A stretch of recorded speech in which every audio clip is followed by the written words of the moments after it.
Hey, we love that umbrella guy. All right. Thank you. I'm calling from Los Angeles, and I'm having a little problem under the name ThATuMBRELLAgUY. I sent him my phone number at least 20 times in the chat and told him to call me. He ignored me. I'm a man. I filed the report. If you guys could take a look at it and give me a call back, I would love to hear what you guys can do to help us. We really need to kind of stop this guy at least until Monday. I told him to call me. I'm a man.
You talk big, but your wallet's thin. Claim you're winning while I cash it in. Your schemes are weak, your pitch is lame. I'm stacking gold, you're playing games. I'm getting paid while you're just scammers. Swinging fake dreams like broken hammers. Flashing your lies like neon glamours. But I see through your cheap old banners. You sell the moon, but can't pay rent. Your big ideas just came and went. I'm counting checks while you pretend. Your pyramids crumble and my climb will end. I'm getting paid while you're just scammers. Swinging fake dreams like broken hammers. Flashing your lies like neon glamours. But I see through your cheap old banners. You hustle air, I breathe success. Your phony tricks are such a mess. I'll toast your wins, you fake distress. Your con's exposed, no second guess. Your empire's built on plastic pride, but truth's a wave you can't outride. I'm stacking real while you divide. The house of cards where you reside.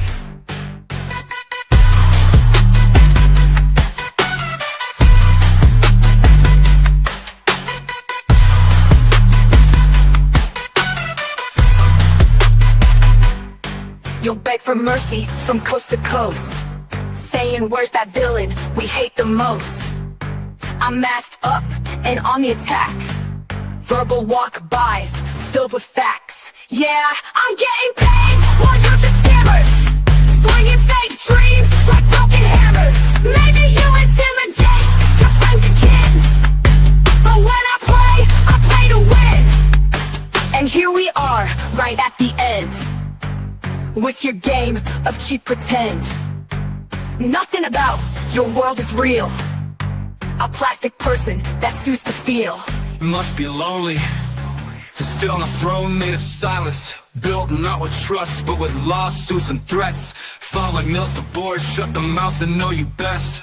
How sad is it to turn your name into a weapon, to aim at your own kin, your own crew, your own clients, just to keep the truth from catching daylight. But see, truth don't bruise, it burns, and maybe that's why you run from it.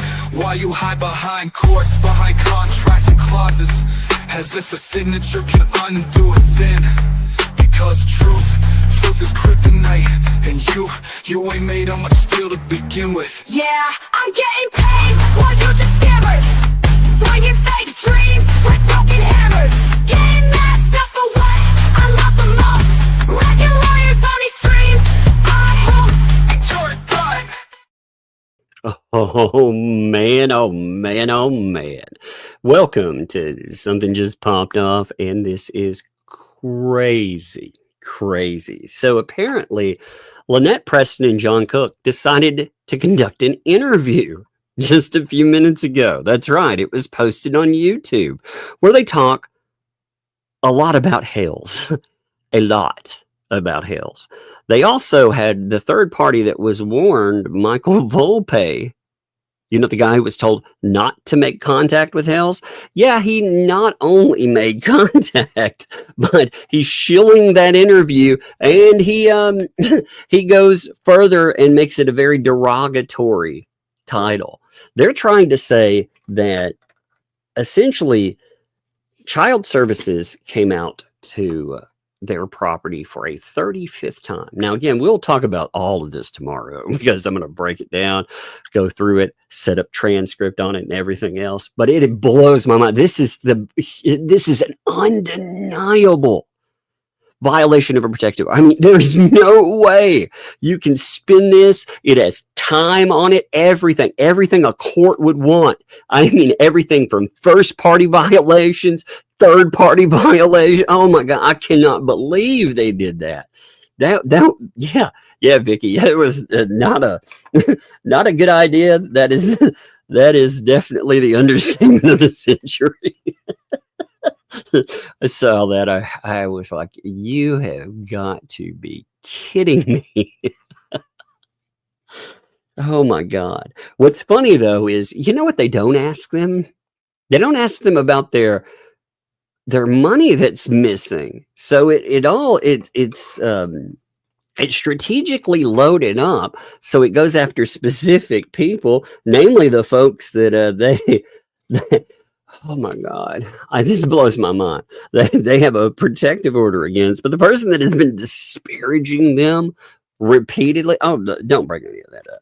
The person who's got all that money, don't bring that up. They also, but you know, some interesting stuff. Like I would like follow-up questions on. And then again, these are just for curiosity's sake. They have a 15 by 20, right?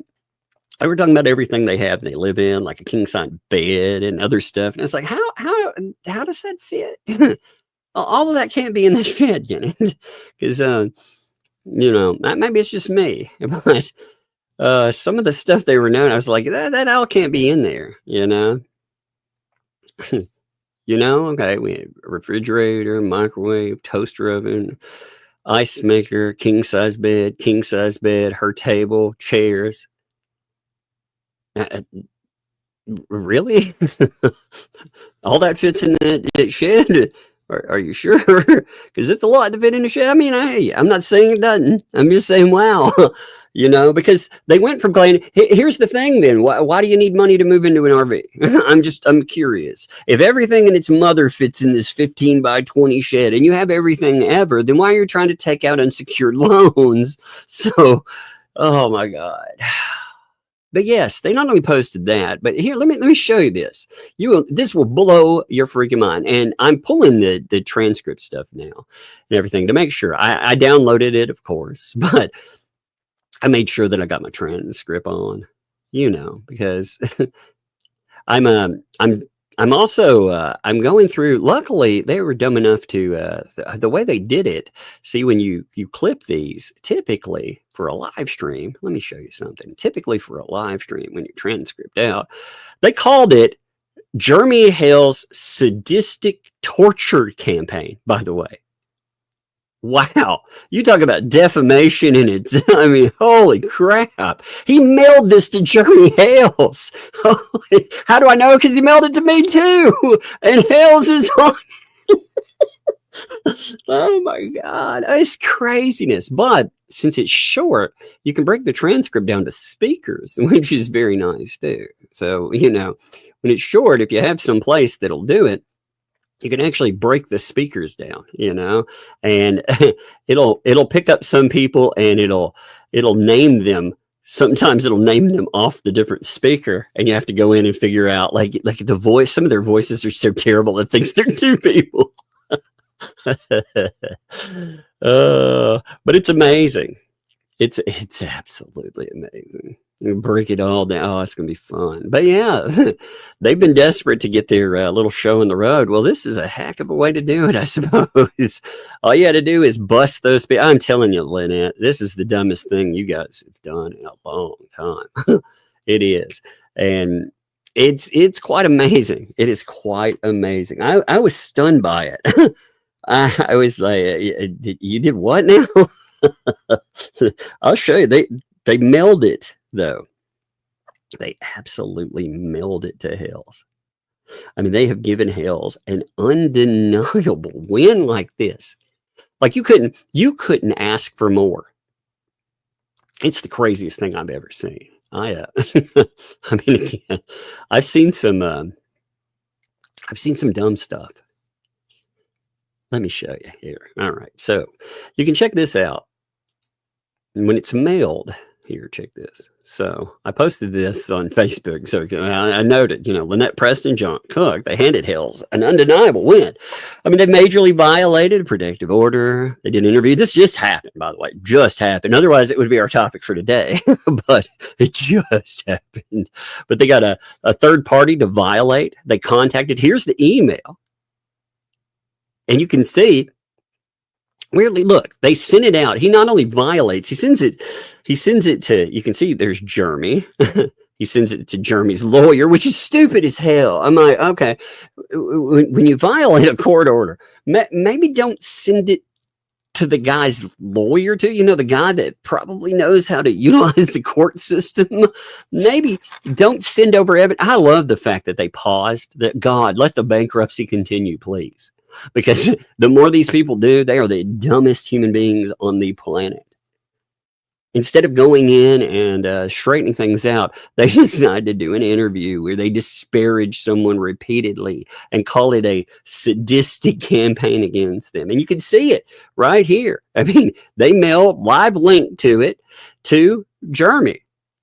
Noting his name and everything. I mean, again, it couldn't be more clear as a violation. That first party, third party. Oh my Lord, Oh, so good. These people. Somebody said, what are they on? And I think they're they're on the last of their brain cells. When nature doesn't bless you with much, and then you end up with even less. Phew, baby.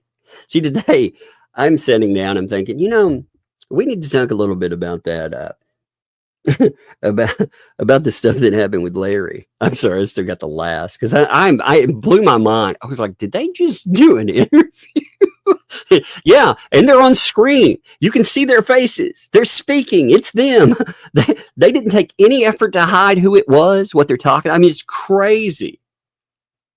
They think flagrantly that this can't cause them any kind of. I mean, this is, like I said, it is undeniable because it is not. They went out. You understand third party contact that they told you. They kept saying there wasn't any third party contact because nobody was contacting Hales on behalf of Preston and Cook.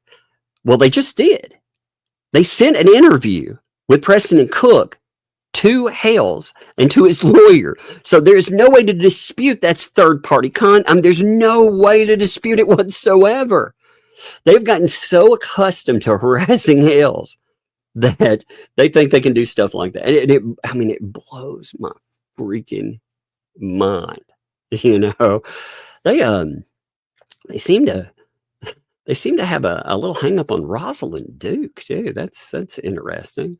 They also they had a weird thing in there, that my Lord. they brought up you want to see something funny. This always cracks me up. So I'm pulling the transcript, right? And I feel like we should have a game. Like, how many times will we see the words "my ex-friend" or "my former friend," Megan Fox? It happens like right from go. Oh, let me say this is a different type of file. Oh my God. I'm so amused right now. That threw me right off my rhythm. That will have to be tomorrow's thing, though.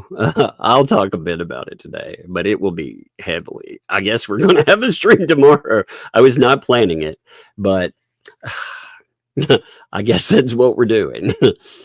Man, oh man. Let me pull this up for you, though. I mean, seriously.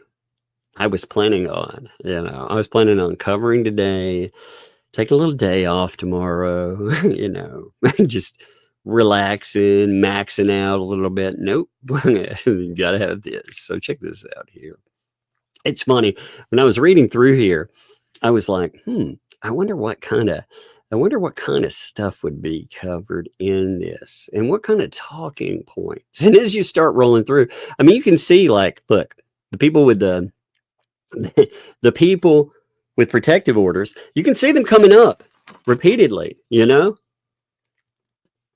They also, look, they're trying to blame, what's crazy is they're trying to blame a new CPS call, even though we know that 2L and the gang, their entire chat has been calling for Preston to be in a nursing home, for wellness checks against her, for CPS to be contacted.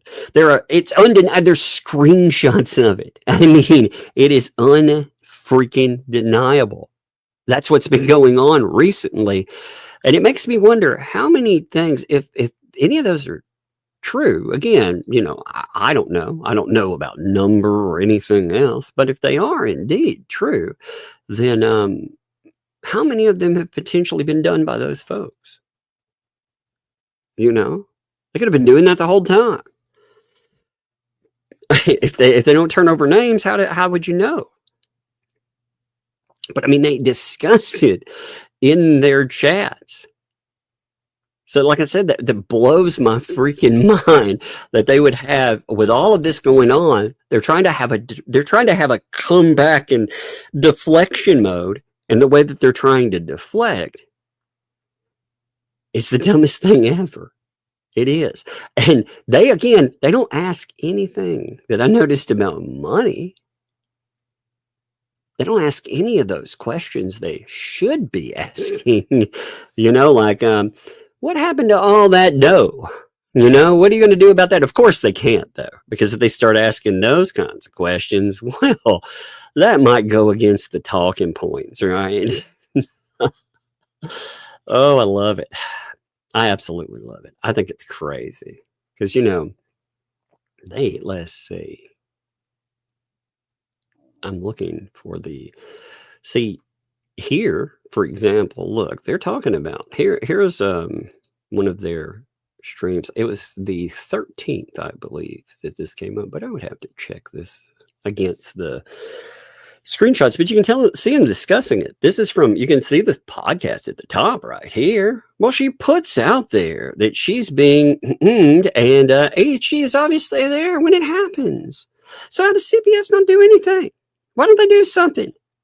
That's them talking about it. So, I mean, oh my God. But they were talking wellness checks and everything else. Deflection, dumbest idea ever. Because you can sit down and Hale's, if they could find a lawyer that would ask these questions, what they would end up with is somebody bringing that up. They also brought up the protective order. Like, this is crazy too. So look at this madness. I mean, they actually bring up the protective. Look, it's right through here, I mean, you see this stuff. You see it being discussed here, See, they even bring up the Violence Against Women Act. No. So how does he qualify? Well, that's actually how it works. Idiots. These people are idiots. The law that bases protective orders like that, it doesn't list men and women, but men fall under it too. A supposed investigative journalist would understand this. You could do a simple internet search. My complaint when I bring it up is, yes, it should be violence against peoples, against persons, against people, because it's discriminatory in its language, but it's 100% inclusive in who it protects. These people are so dumb. Yeah, it could be humans. You're right, Kid Ninja. I mean, he could say that, but they're like, well, how does he fall under that? Is he a woman? And then they're bringing up. You can see the 10 feet, 10 feet. Oh my God! I mean, they bring up so much stuff. Like, they're talking about protective orders. You can see it. You can see them discussing it. Holy crap. They're trying to say, oh, he's only got it for conduct. Again, why would you do this interview? Again, we will get really descriptive in it tomorrow, though. And it will be the only video I would say, yeah, if you want to go watch it, hey, go have fun. I definitely went and captured it, because I have a feeling it will be coming up in a court. It was, Lynette, that was the dumbest thing you could do.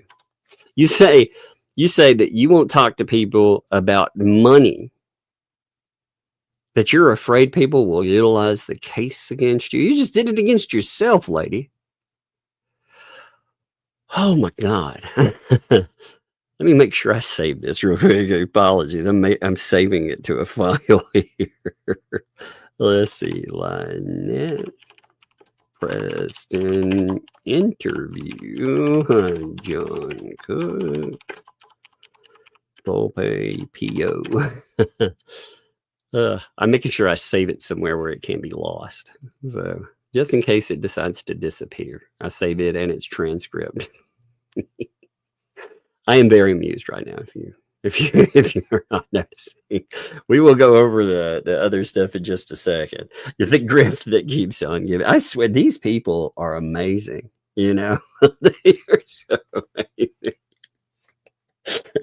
Every day I get up and I think, man, it can't get dumber, can it? I mean, they're not going to do something dumber than yesterday, are they? Yes, they are. Yes, they are indeed. Oh my God. Yeah, like I said, I could not believe though that they agreed to a discussion, and it's primarily about protective orders. It's so nuts, It's so nuts. They're not supposed to, again, you are not supposed to encourage people to harass an individual under a protective order. I can't believe that I have to explain a protective order. They have the documentation, and it tells them how that's supposed to go, how you're not supposed to have other parties do that, and more. Oh, my Lord. Don't ask. They think it's a challenge. Oh my God. It's so amazing.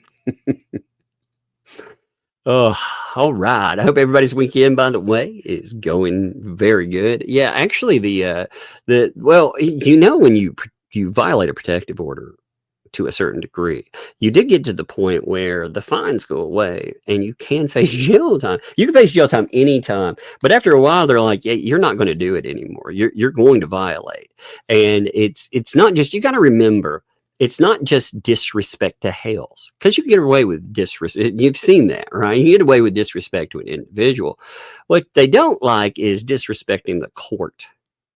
And going in and being like, I'm not going to abide by your protective order, Judge. I am not going to listen to you, Judge. I'm going to do whatever I want, Judge. And I'm going to make any accusation that I want, Judge. That's again, what Jeremy has with this too. So Volpe has been warned by the police. He complained about it quite a bit. You remember where the police contacted him and told him, do not contact Hales anymore? You remember him writing about that and more? He threw a big fit about it. Well, Hales has that. He has this third party, which he could have alleged at the time. He could say, hey, these people, they're getting this guy to harass me. And guess what? He just handed Hales, like, again, this is the craziest proof I've ever seen. Like, you can't deny what it is. Oh my Lord. And they can't prove, here's the thing too, they cannot prove who contacts a CPS. They have no proof whatsoever of it. They're assuming that it's Hale's because it's convenient. They think it works for them in a courtroom, but it actually does not work for them. It works against them in a courtroom because they're talking about it again. They want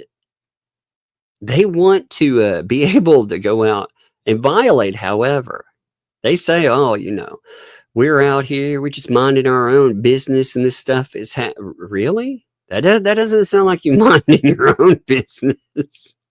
Oh my God.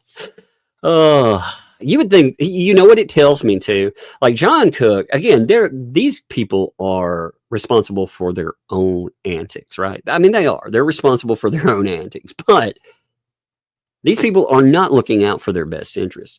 John, it's like I was saying before. Where would Lynette Preston and John Cook be right now were it not for the ecosystem? What would they be doing right now? Would they have stopped this behavior or moved on to something else? Who knows? But what I do know is they haven't. And the ecosystem, these folks are definitely not looking out for their best interests, because their best interests are not to talk about Hales whatsoever. They're not to do interviews. They're not to have other people make contact. All of that stuff is not in their best interest. Oh, my Lord. I mean, every day I wake up and I think, this can't get stupider. And it does. It proves me wrong. It does. It proves me wrong. So like I said, tomorrow that will be our main topic. I'm sure other people will discuss it, of course. But I've pulled up, like I said, it just popped off. Let me see what time that email was sent, so I can tell you when they decided to start bothering people with it. Give me 1 minute. I gotta archive that email too. I'll do it in a minute. I'll do it after this, but let me check. When did that email come through? It came through at 6:35 my time. So white letter, it came through 25 minutes before the set time. I actually only took 8 minutes today, which was crazy, but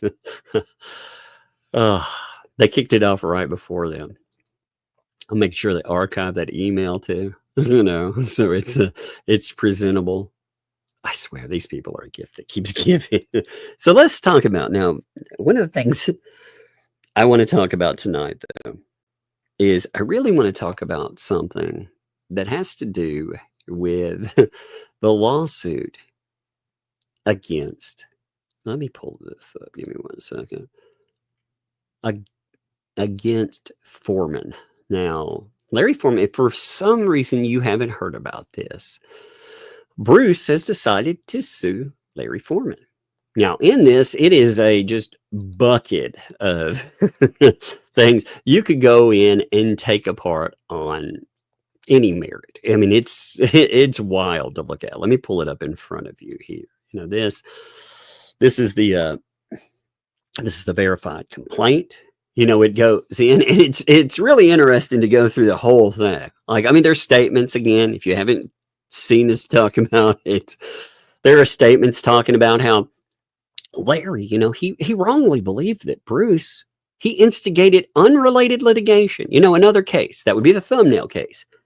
He wrongly believed he did that, so he retaliated by using his YouTube channel to spread lies about him.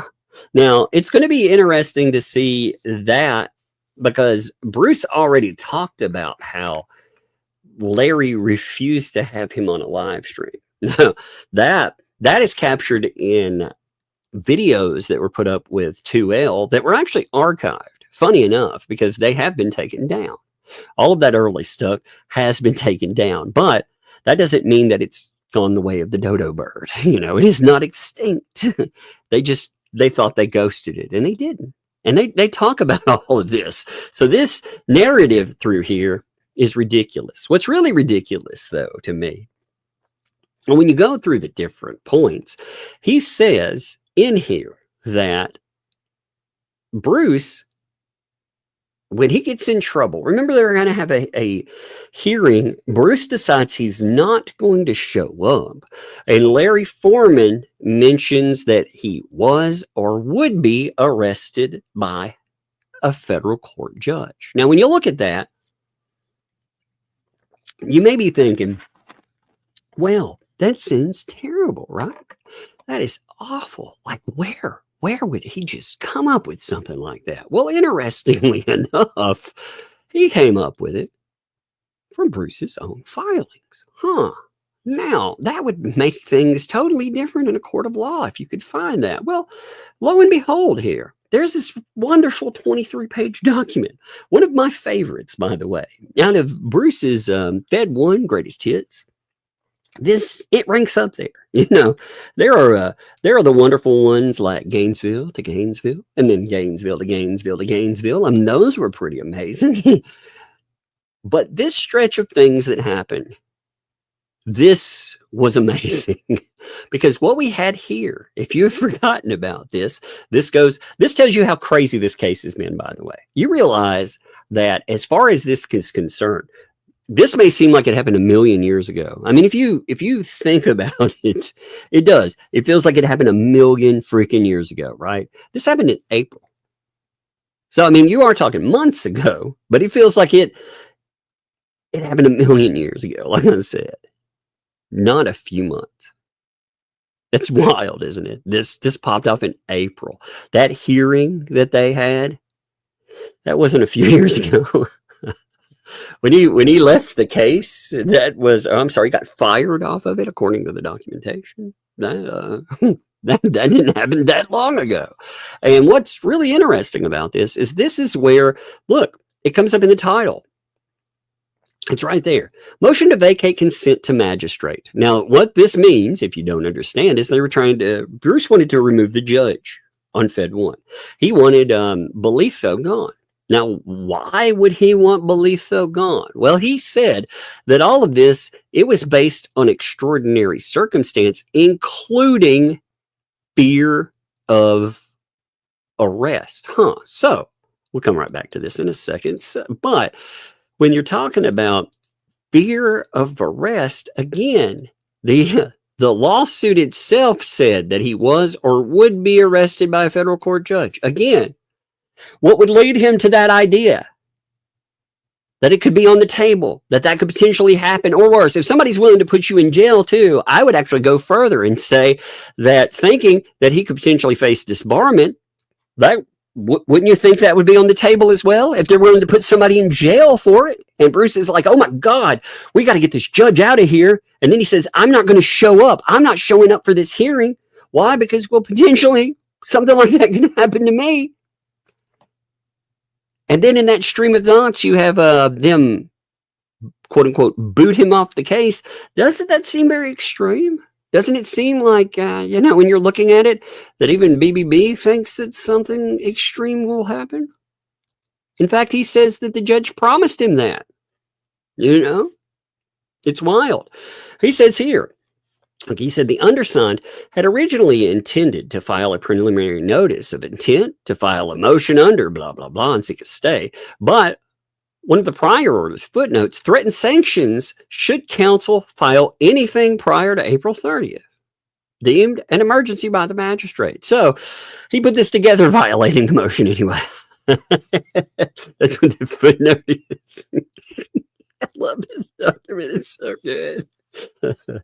We're going to skip the quote, okay? I'm for brevity's sake. Like I said, I want to take you down a flashback, and really, but this has a very legit purpose, and legit purposes again. One of the things we will concentrate on is, again, we're managing We're managing 10 cases in this moment, so pretty much pieces here and there. Oh, it's so crazy, man. When people say, why don't you cover more? I'm managing 10 fucking cases, people. 10 cases. What do you expect from me? So, I mean, again, you see the quote. I'm skipping that. I'm skipping this because this is, again, another quote there. Now, you notice he starts throwing a fit about things, and really quickly, he gets into the fear of arrest.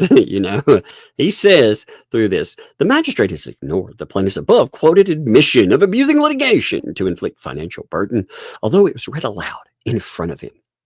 He has not addressed the issue of whether the quote-unquote extortion label was purposefully misapplied to influence the exercise of jurisdiction. This is so funny.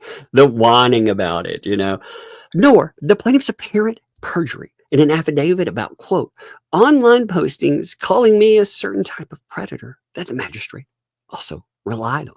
But the immediate reason for this motion is the extraordinary circumstance that the undersigned validly fears being arrested by the magistrate during the ordered show cause hearing on April 3rd. So Bruce says that he validly feared arrest. He notes it himself. Now, the magistrate's like that. That's stupid. That's ridiculous. How many will do jail time over this? Well, I would originally say none. Honestly, that is the unfortunate thing with a judicial system, that people can do egregious things to folks. Honestly, the law does not really protect people under protective orders. You've seen it. How many times do you get to violate? You get slap on the wrist monetary sanctions. I mean, someone got to pull a pew-pew on another person, I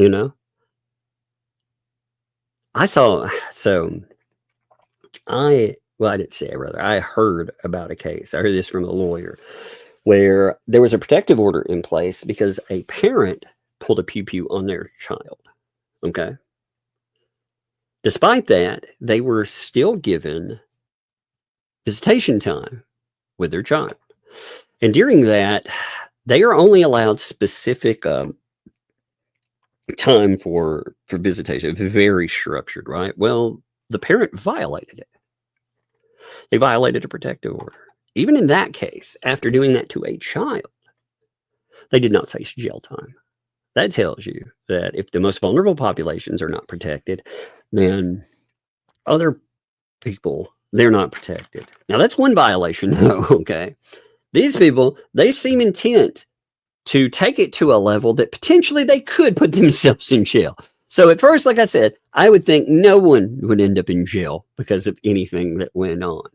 That would have been my first. But it feels like people saying, hold my interview, instead of my beer, hold my interview. Oh, I swear. Oh, if nothing else, all that, again, remember Lynette too. This thing right here, this can be used in other cases as well. This can show the intent to add in other people into a conspiracy. I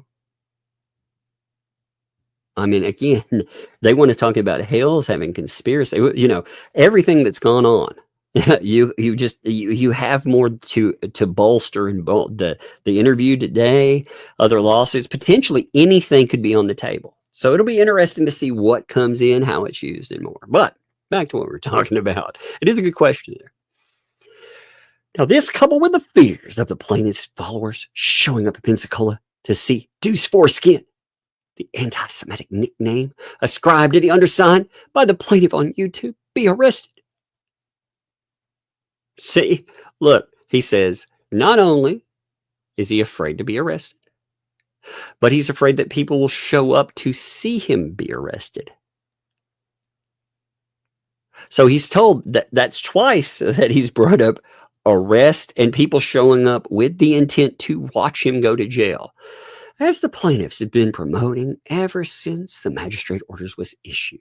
The fear of arrest, it stems from the magistrate having threatened the undersigned with arrest prior to the plaintiff's live deposition on December 19th, which will be discussed in a few moments, which the plaintiff has broadcast repeatedly for sensational content and to stoke his viewers. So he tells him again. So the magistrate himself, again, going back to the Foreman lawsuit, the magistrate himself is being quoted in this as saying that getting out of line, either one of these folks could potentially go to jail. So this really is going to be a problem. This is his own words. Like, what better could you use than Bruce's own words to tear apart his case? I mean, this is what you're running into throughout the entirety of Larry's comments on him with anything. The thing that you return to repeatedly is the fact that Larry has something to link his comments back to. He has the article from 2013. You know, that wonderful one. We'll talk about that another day. He has Bruce's own filings in a court case where he's saying, I don't, and he doesn't show up, by the way, to note how this goes. Just to say, if you tuned into this after this moment or you've forgotten and need a refresher, Bruce does not show up to this hearing. I mean, that's a huge portion of it. He said, I'm afraid, the judge said, well, that's stupid, pretty much. Again, I'm paraphrasing, but he's like, that's stupid. That's not going to happen. Bruce still doesn't go. And then suddenly he's not their lawyer anymore. What could one take from that? You are allowed your opinions on something. You, again, I had a lawyer one time describe, after winning a case that reminds me of stuff like this. He said that you are allowed to draw inference from something. When you cover something, you see how I cover things. I give you opinions on something, but I try not to stray out of it. And I always give them a chance. As I say a lot, if they don't agree with what I say, they are welcome to set the record straight. They are welcome to. I can disagree with their excuses on it. I have the opinion. I can draw inference. Now, they described inference as this. It said that they had a case one time where a guy, he had something in his hand. He had jittery movements, giant pupils. This is what a person got sued because of a statement. The guy was jittery, had large pupils. Went to the bathroom, had something in his hand that it seemed the person that saw him thought it was a substance. He went back, he had something. He came back with loud sniffles and had something all over his nose. And the person assumed that they were on substances, a certain substance. You could see where that would come from. Well, that person didn't like that assumption, though. And after that was vocalized, they ended up suing and they lost the lawsuit. Now, why did they lose the lawsuit? Because, again, A plus B, it can equal the assumption of C. You can't just randomly come up with some assertion, but you can base it on something. And Bruce was terrified, as he says, his own words. He has fear of arrest. He's afraid. He's afraid people are going to come down there in a parade and be like, yeah, let's tailgate this baby. It's going to be like a football game. This is amazing. I love this document. I'm going to read some more of it. I love this document. I do. It's one of my favorites. And that says a lot. In this case, it says a lot. I mean, again, imagine telling... when you think about it, I've seen many cases, but imagine telling a judge, I am not going to show up for your freaking hearing because I think you might put me in jail for it. What does that say about your behavior, too? That also, okay, when you go to the lawsuit as well, let me go back to this. All right. When you go back to the lawsuit as well, there's another statement that is being made with all of this, too. When you look through this, it talks about Larry and how Larry perceives Bruce's behavior.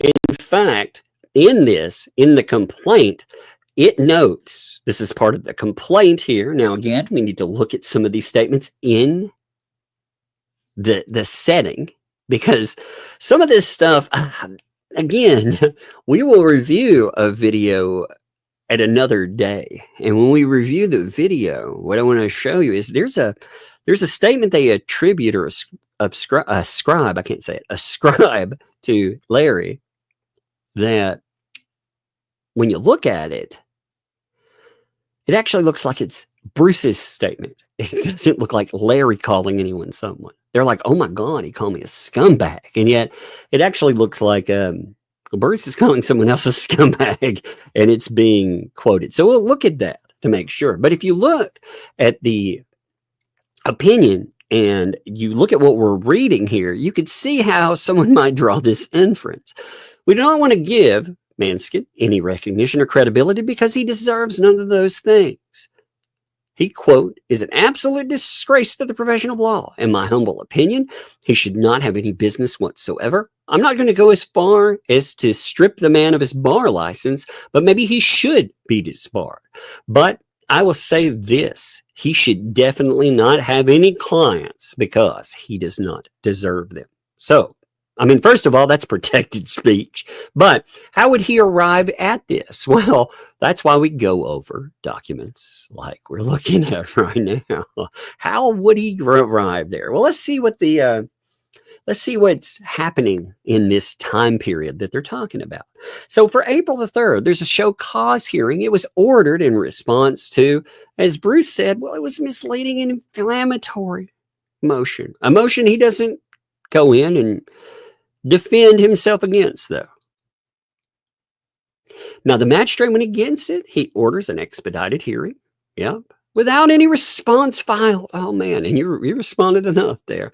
And he also orders everybody, including the undersigned, to travel to Pensacola to show why his pro hac vice, I love saying it, pro hoc vice, I should put that on the record just to say, pro hoc vice admission should not be revoked. There was no provision for a review. There was nothing there. He just hit me up with it. And here's the statement about it too. Again, we're not going to read that, but you can see. All right. This is your background, just to know. It's like, oh, it's such a terrible order. Now, have I created the status quo in response to that? Well, in response to a motion for a lack of a certification there, I tried to strike it for that, and it wasn't upheld. In fact, all I did was one. Now, this is wonderful here. Okay, why is this important, would you say? Because this talks about paint chips. Now, in the lawsuit, it talks about criminals. And again, I am paraphrasing here, but it talks about him and other criminal elements. It talks about, it essentially talks about someone, again, I'm paraphrasing. You can read the whole document, and you should always read them. And we read the whole thing too. But it talks about someone as essentially a snake oil salesman. And it talks about the people they're around. Now, the guy he's talking about here, the quote unquote journalist, remember that guy. Not only did these people try to raise $10,000 for him and his partner, they were going to do $300 in interview. But right now, the guy's partner just broke a protective order, third-party contact, all kinds of crazy shit, right? The guy, though, the emoji guy, that guy spent 4 years in prison for fraud and extortion. Huh. There was, I read last night, a letter that was sent to the FBI. It was sent many other places as well, too. If you missed out on that, you had paint chips decide he was going to contact. Well, everybody and their mother. And BBB decided he would throw in. He would make comments about Hales. He would make comments about Randall Shockett and how he needs to be disbarred. But it was attached to that. It certainly doesn't look like just some rando, quote unquote, journalist that you're adding commentary to. It really does look like, well, something that you could have someone use in a court of law against you. So you see, again, he's like, oh, well, that was that journalist. I love that this is cemented in this too. So there's a link to paint chips that will help out with the lawsuit as well. Oh, I only said pull him up a couple of times. I said, you're ridiculous. And a few other things. Blah, blah, blah, blah, blah. Blah, blah, blah, blah, blah. Okay. Now, although one of the docs itself shows cause why you shouldn't have revoked my pro hoc vice by debunking everything there, the magistrate was like, nah, you know what? It's on, baby. It's still going to be on. Yes, I am paraphrasing some of this too. That'd be awesome if the judge said that, wouldn't it? It would be like the judge, his answer is, and for that reason, it's on, baby. It's on like Donkey Kong. Wouldn't that be hilarious? I need to be a judge just for that reason. Oh my God, that would be so good. I would love it. Oh, by the way, there are over 2,000 of you here today. That's great for a Saturday. Very good. I appreciate you all. Like I said, weekends are so crazy. 2,000 of you are arriving on Saturday night. Bless you.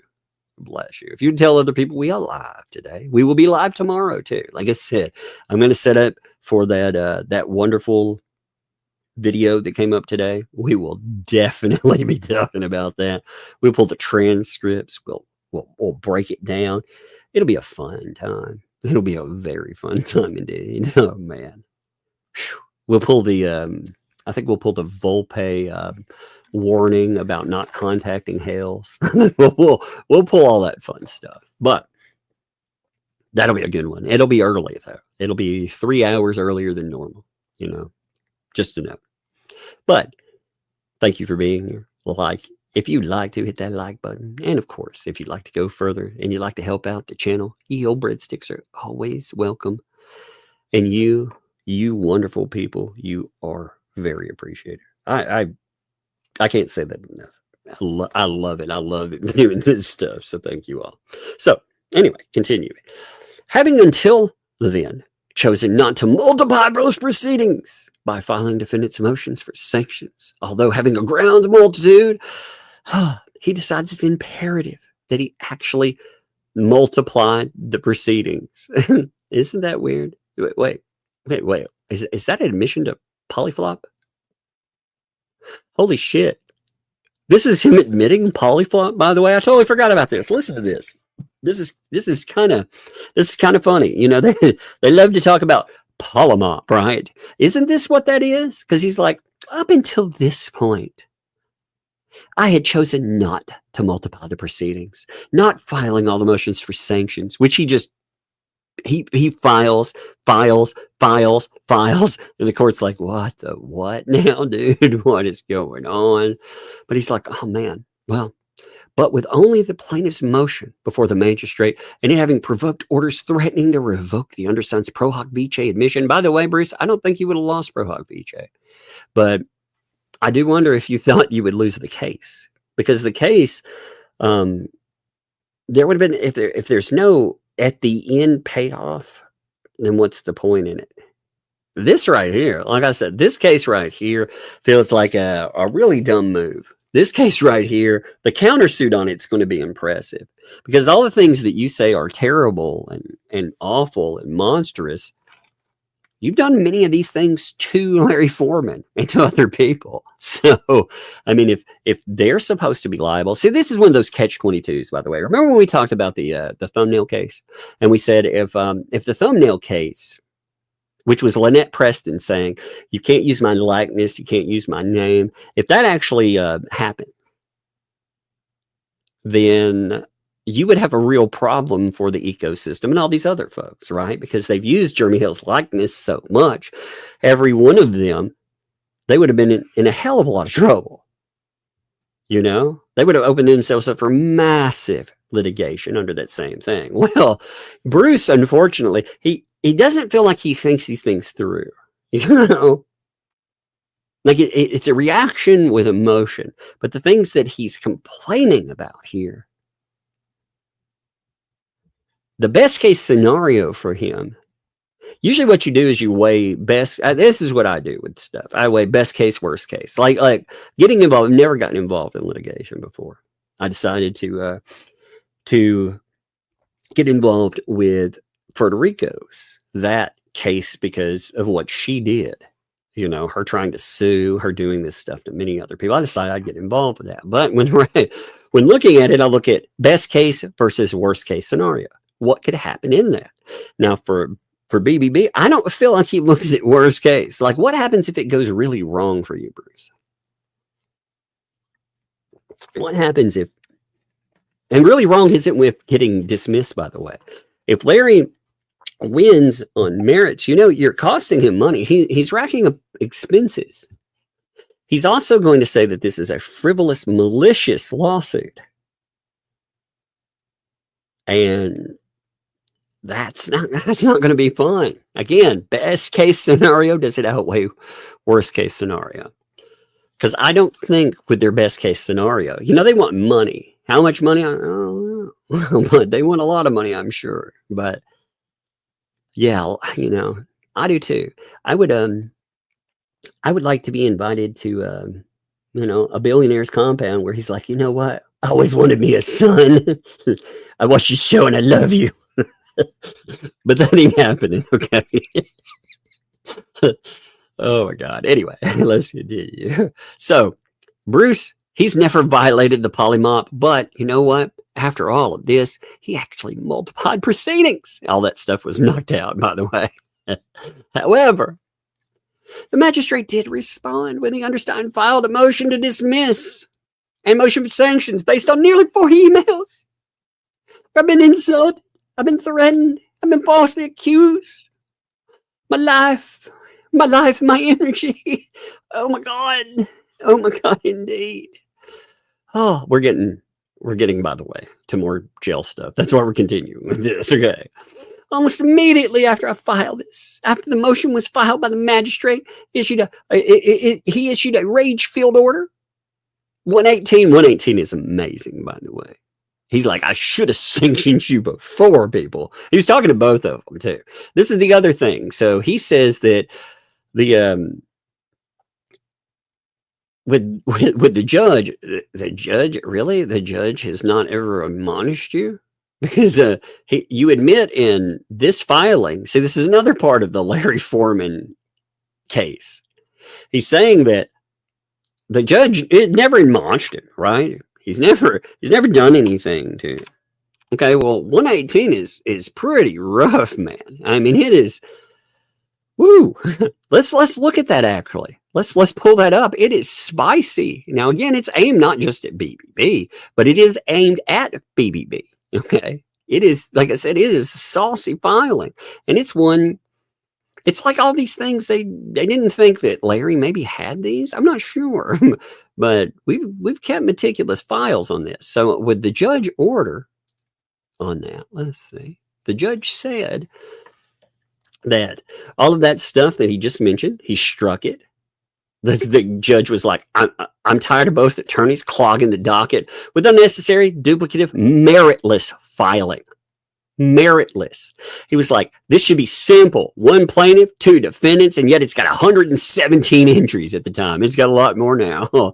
It's like, this is notifying counsel. You know, the court will be addressing whether both attorneys should be sanctioned for their continued abuse of the judicial process and unprofessional litigation conduct. So it's saying both of you are responsible for abuse of judicial process, unprofessional conduct. And he goes through there.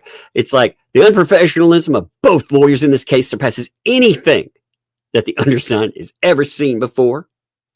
And it says whether counsel for both parties show up for the hearing, they must bring their, or rather when, not when, they must bring their checkbooks. So, again, I think that's a point for Larry. He's bringing it up in this. So let's continue with our jail read. All right. That's what he's talking about with all of this, though. That's what he was talking about. And he's like, there's no explanation why it was stricken. He does bring up to look at that. And he's like, but it looked bad. The omen that counsel must bring their checkbook. Oh my God. Oh my God, it's an omen. Now here's where the arrest thing comes up. This is what really goes for Larry. Now listen to this. I did a video on this too, because I certainly covered this. And again, Bruce was saying, I even said in the video that I had no expectation of Bruce going to jail, but Bruce did. Bruce said he did. So the magistrate's prior threat to arrest counsel on December 19th. Again, this right here verbatim could end up in Larry's entire answer for this lawsuit. The undersigned's fear of being arrested on April 3rd stems from the magistrate having previously threatened to arrest him on December 19th prior to a live 2-hour redeposition of the plaintiff ordered by the magistrate. That would be document 43. For all of you who don't remember, that's a good read too. It's interesting. To occur in Pensacola after a remote depot was terminated. And he says, due to the plaintiff and plaintiff's counsel. Now, of course, why would he be afraid of being arrested if plaintiff and plaintiff's counsel were the parties of wrongdoing with something? Doesn't make sense, right? Well, let's continue reading. In his reception area, this amazes me because they kept saying that Jeremy Hales was a liar. Remember the entire ecosystem? This is yet another one of those moments that was proven absolutely wrong. They kept saying Jeremy Hales is a liar. He said that there was a warning about things and whatnot. Well, it looks like that was true. It does look like that was true. Give me 1 second here. Man, 1 minute here. So I had someone messaging me. I was making sure it wasn't anything new and interesting, but it's even random people. This is the crazy thing. Even random people are coming up and noting the things that have happened with the interview. I've had random people writing me about the Volpe interview. They're like, "Can you believe this?" They saw it. Oh my God. This is the first time he's gotten. You want to understand why they do. They always say that other people have some kind of reasoning behind covering this, right?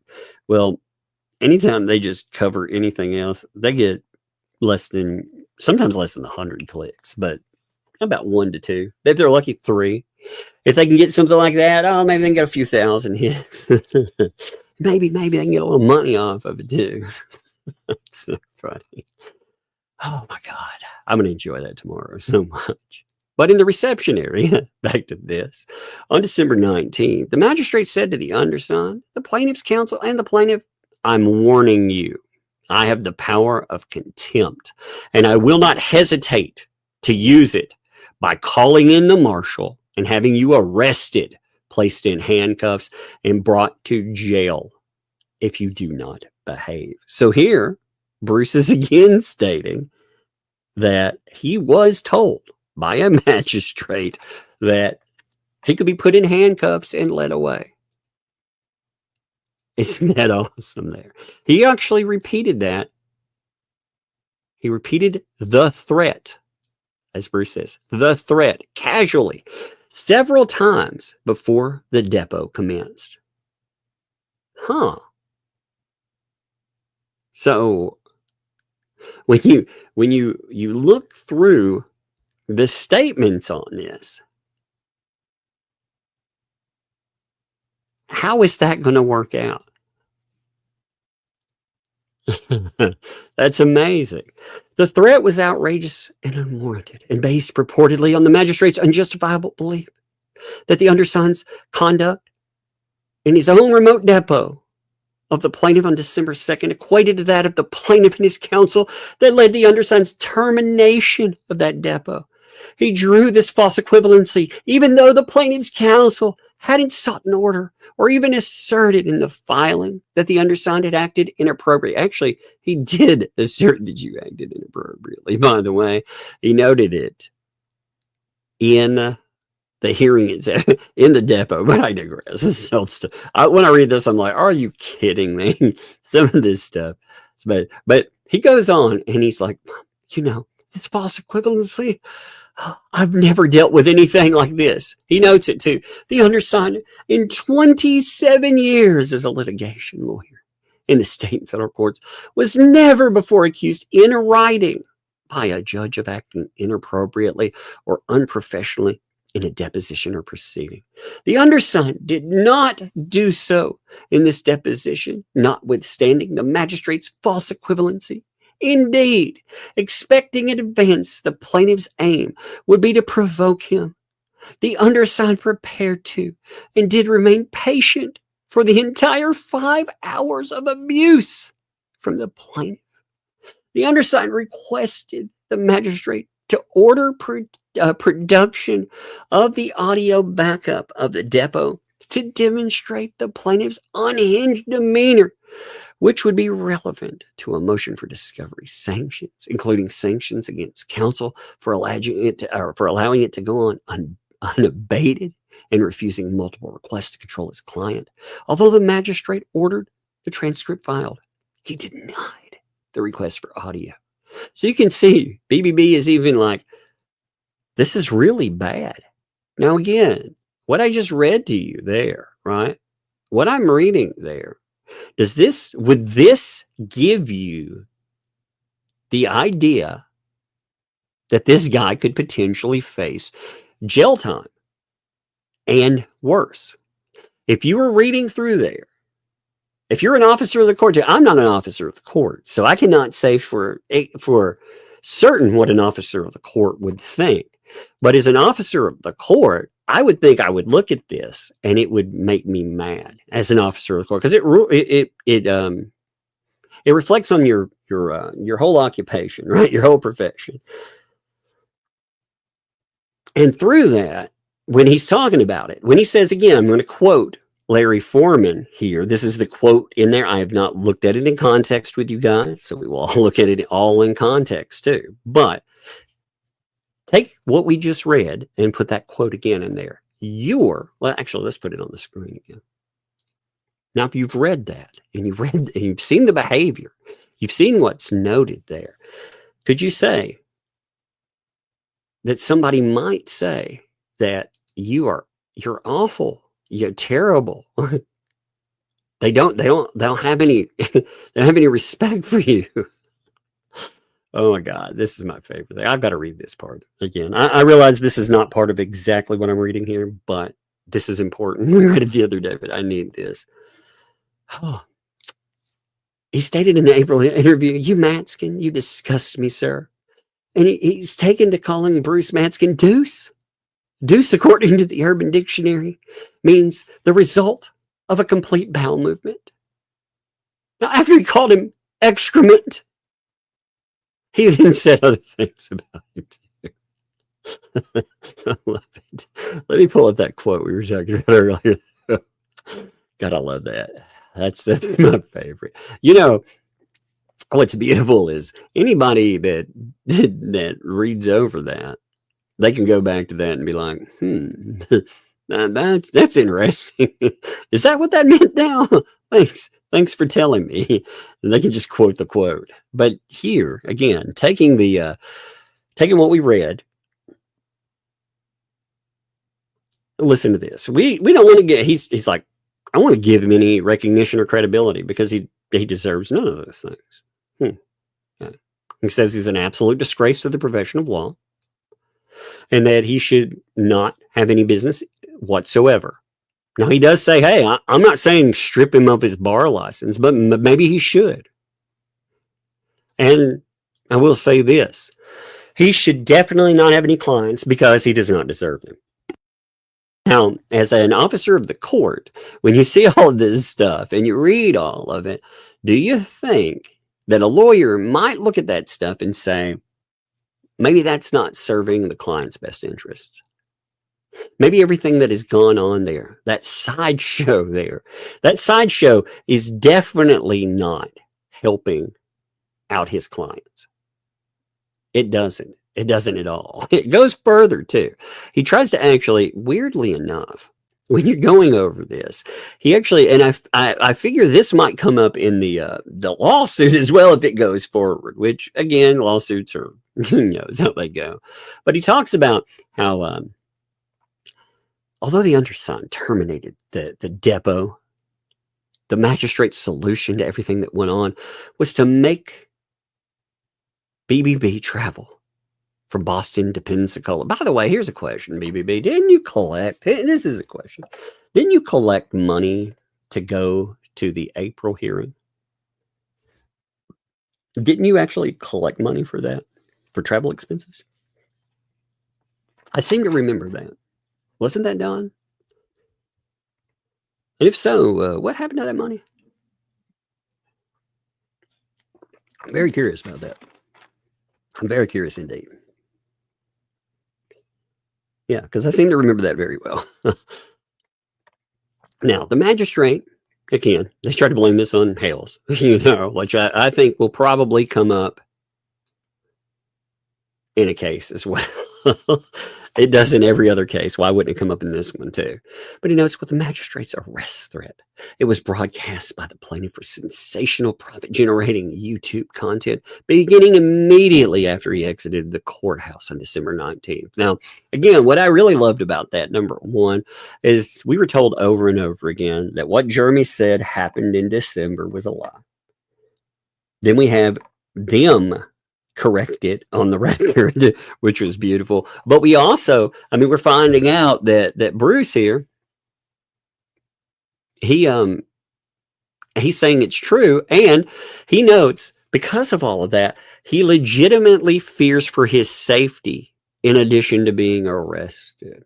Like, listen to this stuff is so good too. This is so nuts. Oh, the order there, which we were talking about, has led to a storyline by the plaintiff's YouTube channel and others profiting from the content generated by this litigation. Well, Bruce, you know what? I'm going to profit off of the other litigation that you've raised too. By the way, if you would like to help us profit off the litigation that Bruce has decided to file, oh my Lord, they get really butthurt about that. You know, they get really butthurt. Because it sounds like what I hear in here is, where's my cheddar? You know, where's my cheddar? You got to admit that is amazing sometimes. He's like, I ain't got my payday, y'all. But he's like, that Deuce Foreskin is likely to be arrested, with some vowing to travel and attend the proceedings. You are, by the way, allowed to attend open court proceedings. You are. Hale has asked that people don't. You know, he has put that out there. People do have the right, you know, and it's wild when you have people like Paint Chips. Again, a guy who went to prison for 4 years, a guy who has written some pretty crazy shit talking about how he and his partner, they were going to go to hearings and stuff. That's wild, right? But BBB's afraid. He says, well, I'm legitimately afraid for my safety and in addition to being arrested. So again, arrest comes up all through this. I love this too. Equally unsettling at the time. Following the December 19th live depot, the magistrate still on the bench threatened to quote unquote order you two to go out to lunch together. An intemperate insult to lawyers, the plaintiff's counsel, and the undersigned's experience. He's like, oh my God, I'm afraid because I might have to eat lunch with Randy. When the undersigned explained he had a flight to get back, the magistrate suggested ordering having rescheduled. But after a short period of visible dismay on the undersigned's part, he stated he would allow you to make it. The undersigned felt intimidated. Again, I read all of this to add on to what, again, Larry's case, his response to this, which we will get probably in a few weeks. I don't know. I will put everything I can remember together for this. I will definitely put it all in a folder and make it available. But I'm not asking people how their cases roll. You know, that's a strategy between, I would think, yeah, well, I don't know. I haven't asked him any plan. So either himself, I don't think he would be pro se. But I mean, you can't assume anything, you know. So either whoever is defending him, I would definitely make that stuff available, you know. And BBB, I mean, of course, you've got BBB has a lot of quotes out there where he does, just wild stuff. He has posted things, his social media posts about Larry. Man, some of his social media posts are wild too, you know. I mean, they kind of blow my mind as well, because he's taken aim at Larry. He's made sure that he's aimed at his business. You know, he talks about, one of the things he discusses is that let me bring up a couple of these, because a couple of them are actually pretty interesting. You know, give me 1 second. I want to show you one of these in particular, because the guy talks about how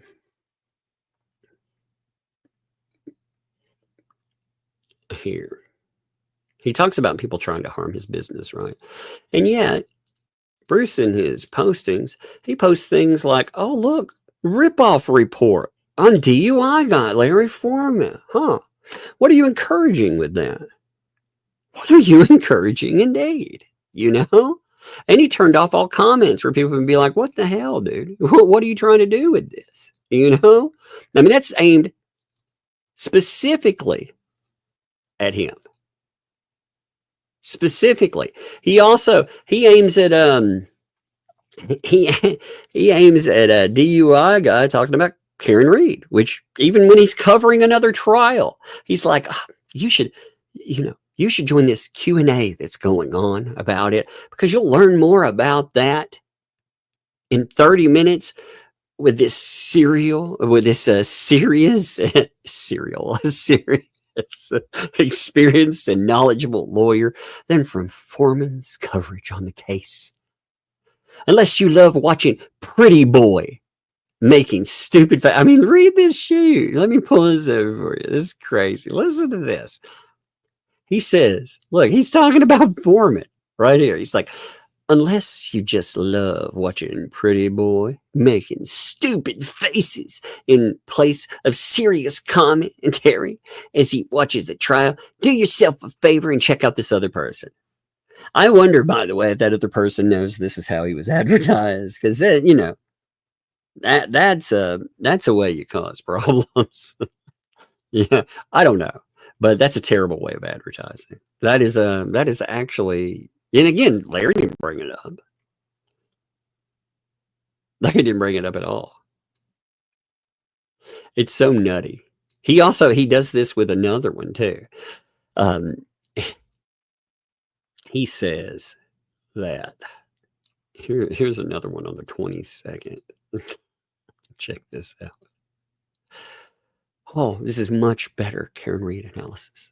If you're looking for a serious legal coverage, watch this other person. No frills, blah, blah, blah. Compare it to Larry Foreman's completely inane coverage and analysis. Both are covering Reed's trial on YouTube channels. Both are lawyers. Both are clearly convinced Reed is innocent. Both are covering the same angle.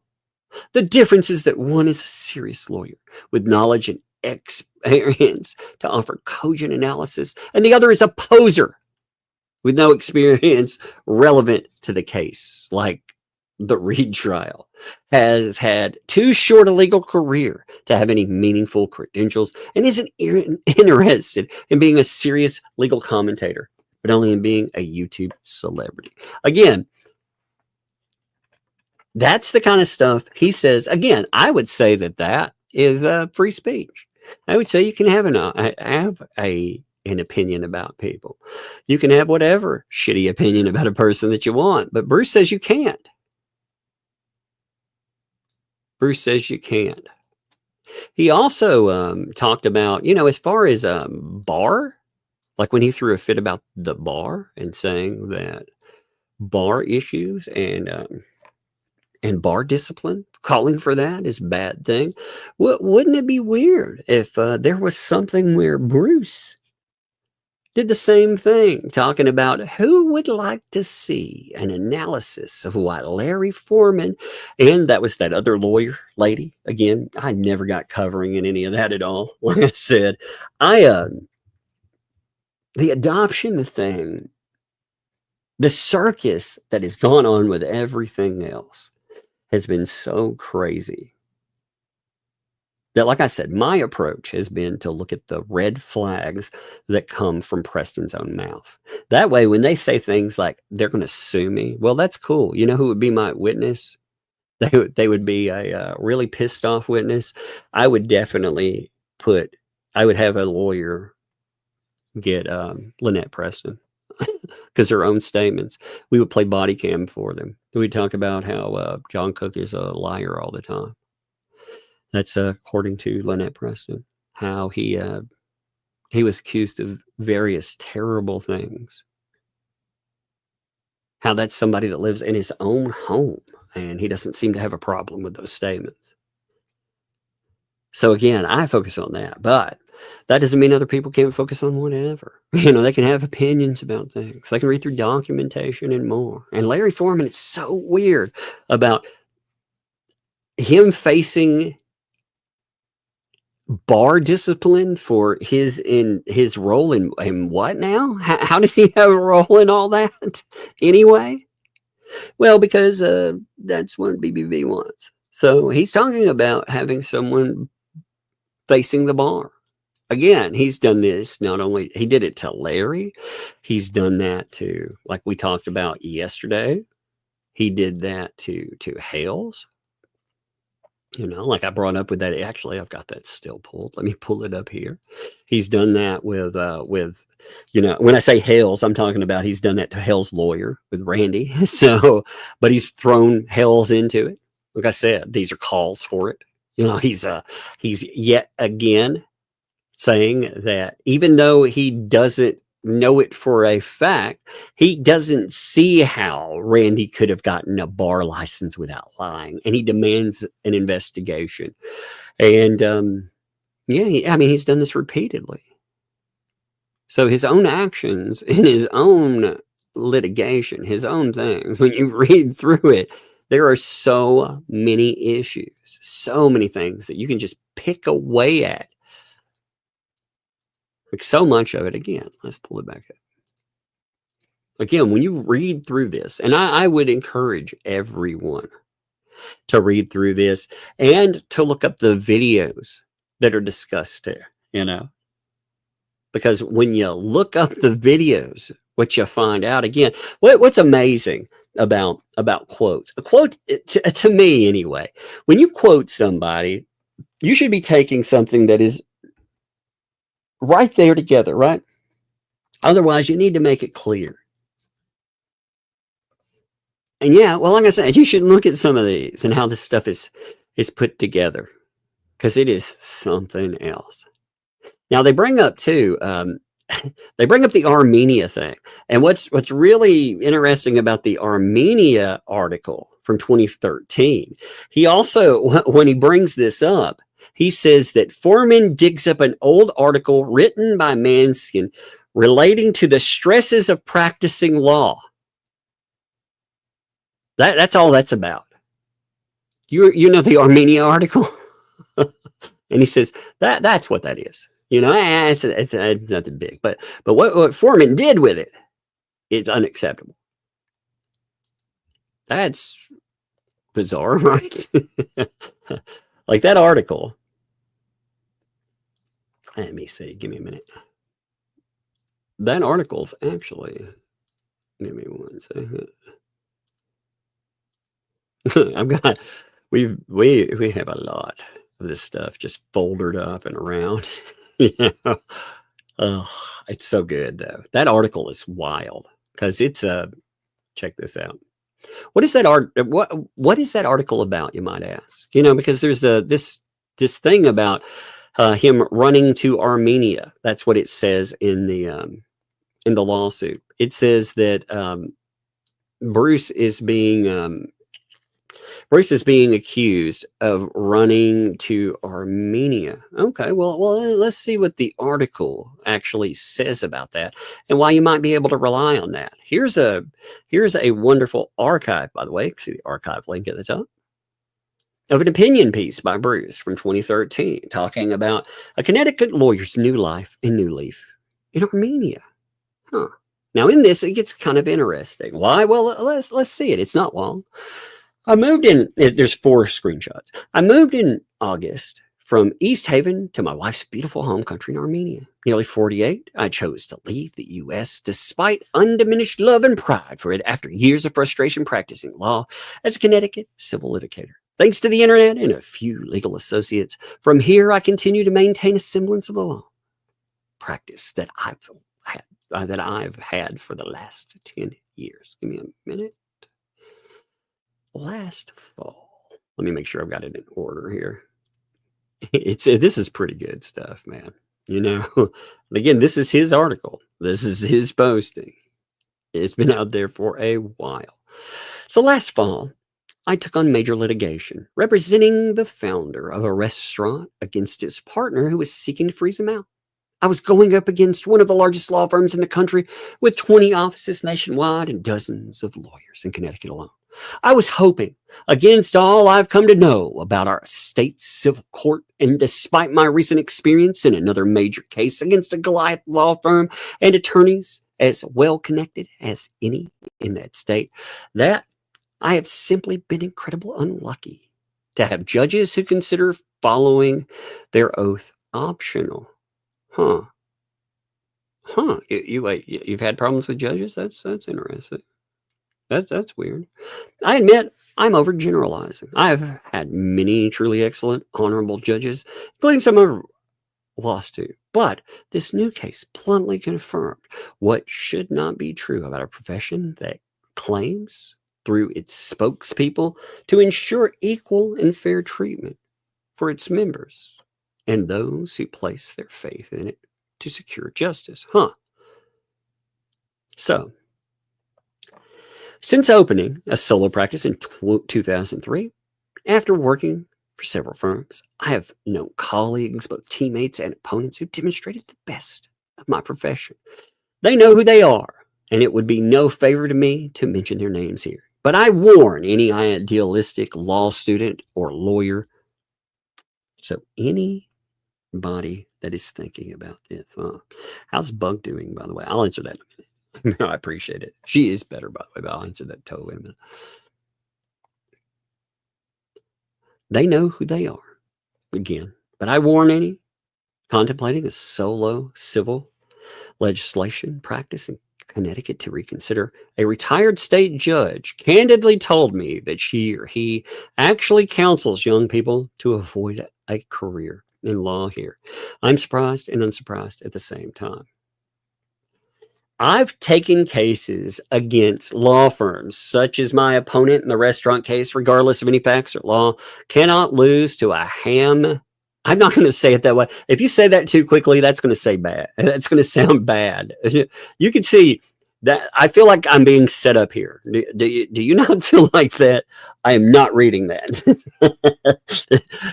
Does that not look like a setup for me? Nay. Nay.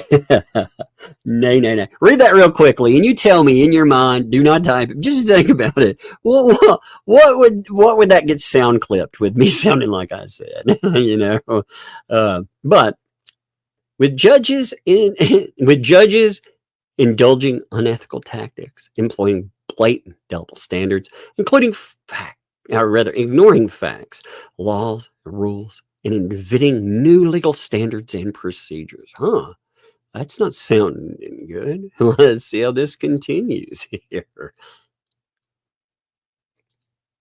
One second. I'm telling you, that felt like bait. I was like, no, don't say it exactly. No, nay, nay, nay. Nope. Uh, oh. Inventing new legal standards and procedures to reach an outcome. I just don't know my place, so I've stubbornly persevered as I've considered it my ethical duty, misbelieving that facts and law are what matter. The late Superior Court Judge Robert Satter wrote that 90% of the cases have a single correct outcome, and only the rare few turn on a judge's values. It would seem that I've invested in the vast majority of time in the latter category, but the truth is I've not. In my biggest cases, fact, law, and procedural rules have given way to preferential treatment, evidently depending on who the opposition has been. I've not sat silent and never will, even when they come after me, and they have. Judges, they come after you? Isn't that what that says? Because this is about judges, right? I mean, we're quoting judges, we're talking about courts and judges. And it says they've come after it. That is a statement about judges, right? I mean, when you read this, you would say, judges have come after him. So if somebody reads this and you're talking about as a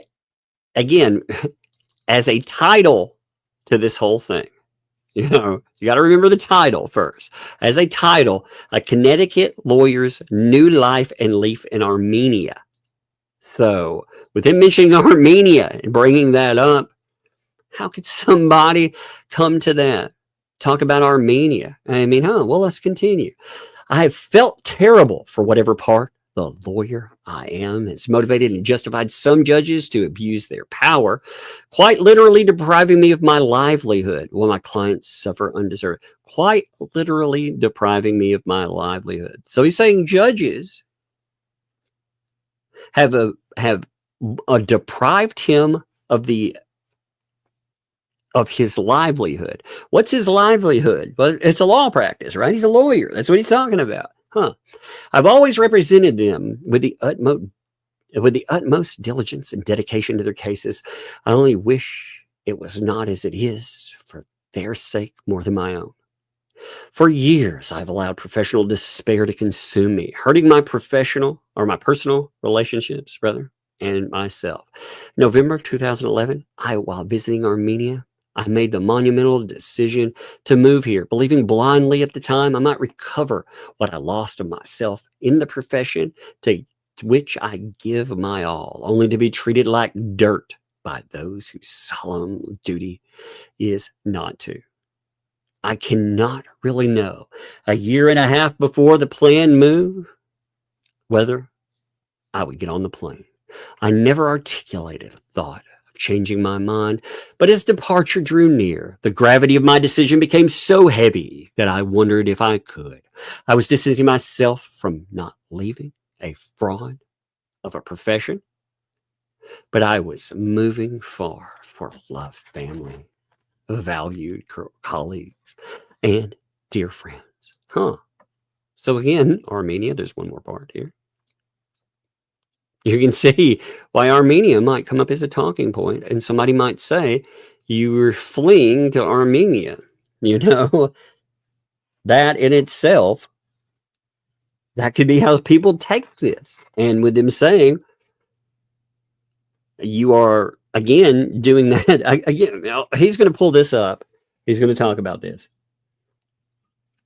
That's what's going to happen. So in no time, after arriving in whatever I can't pronounce, Georgia for a vacation at the Black Sea, then visiting Armenia, my despair evaporated. Those who've wronged me and my clients, and they know who they are, cannot take away the happiness I found here. Although geography won't prevent powerful people who are quote unquote in charge of the profession from harming me. How have they harmed you, by the way?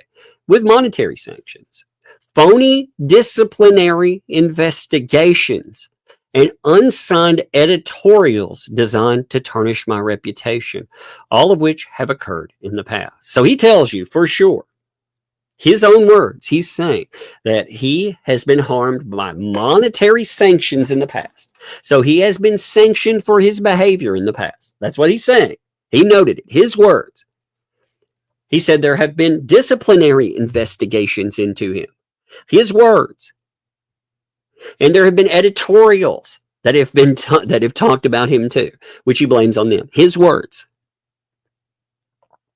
But I can look each of them in the eye and say with certainty that I haven't the littlest thing to be ashamed of in how I've fulfilled my responsibilities as a lawyer.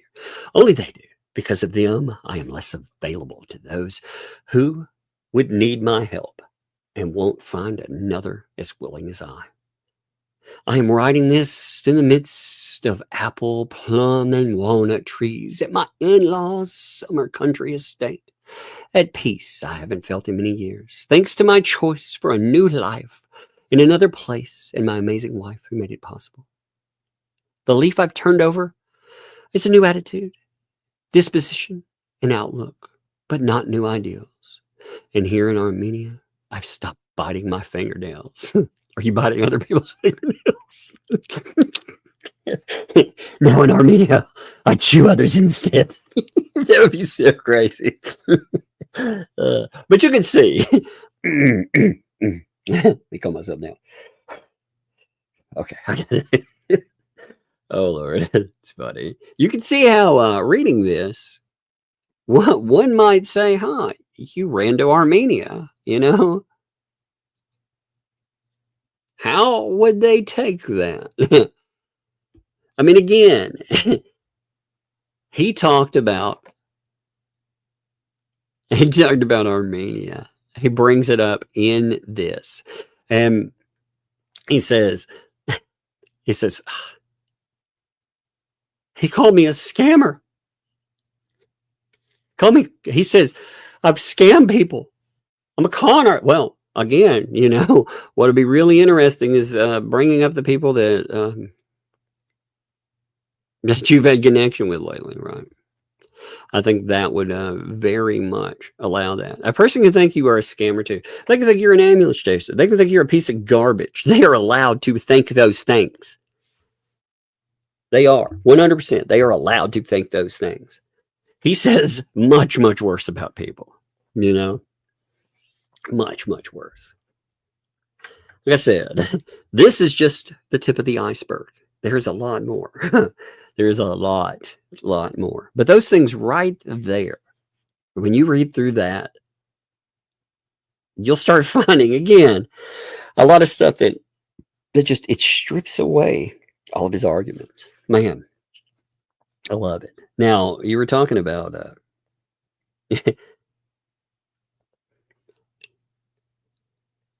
BBB specifically said in his I wish I was a Larry lawsuit that he's never been disciplined.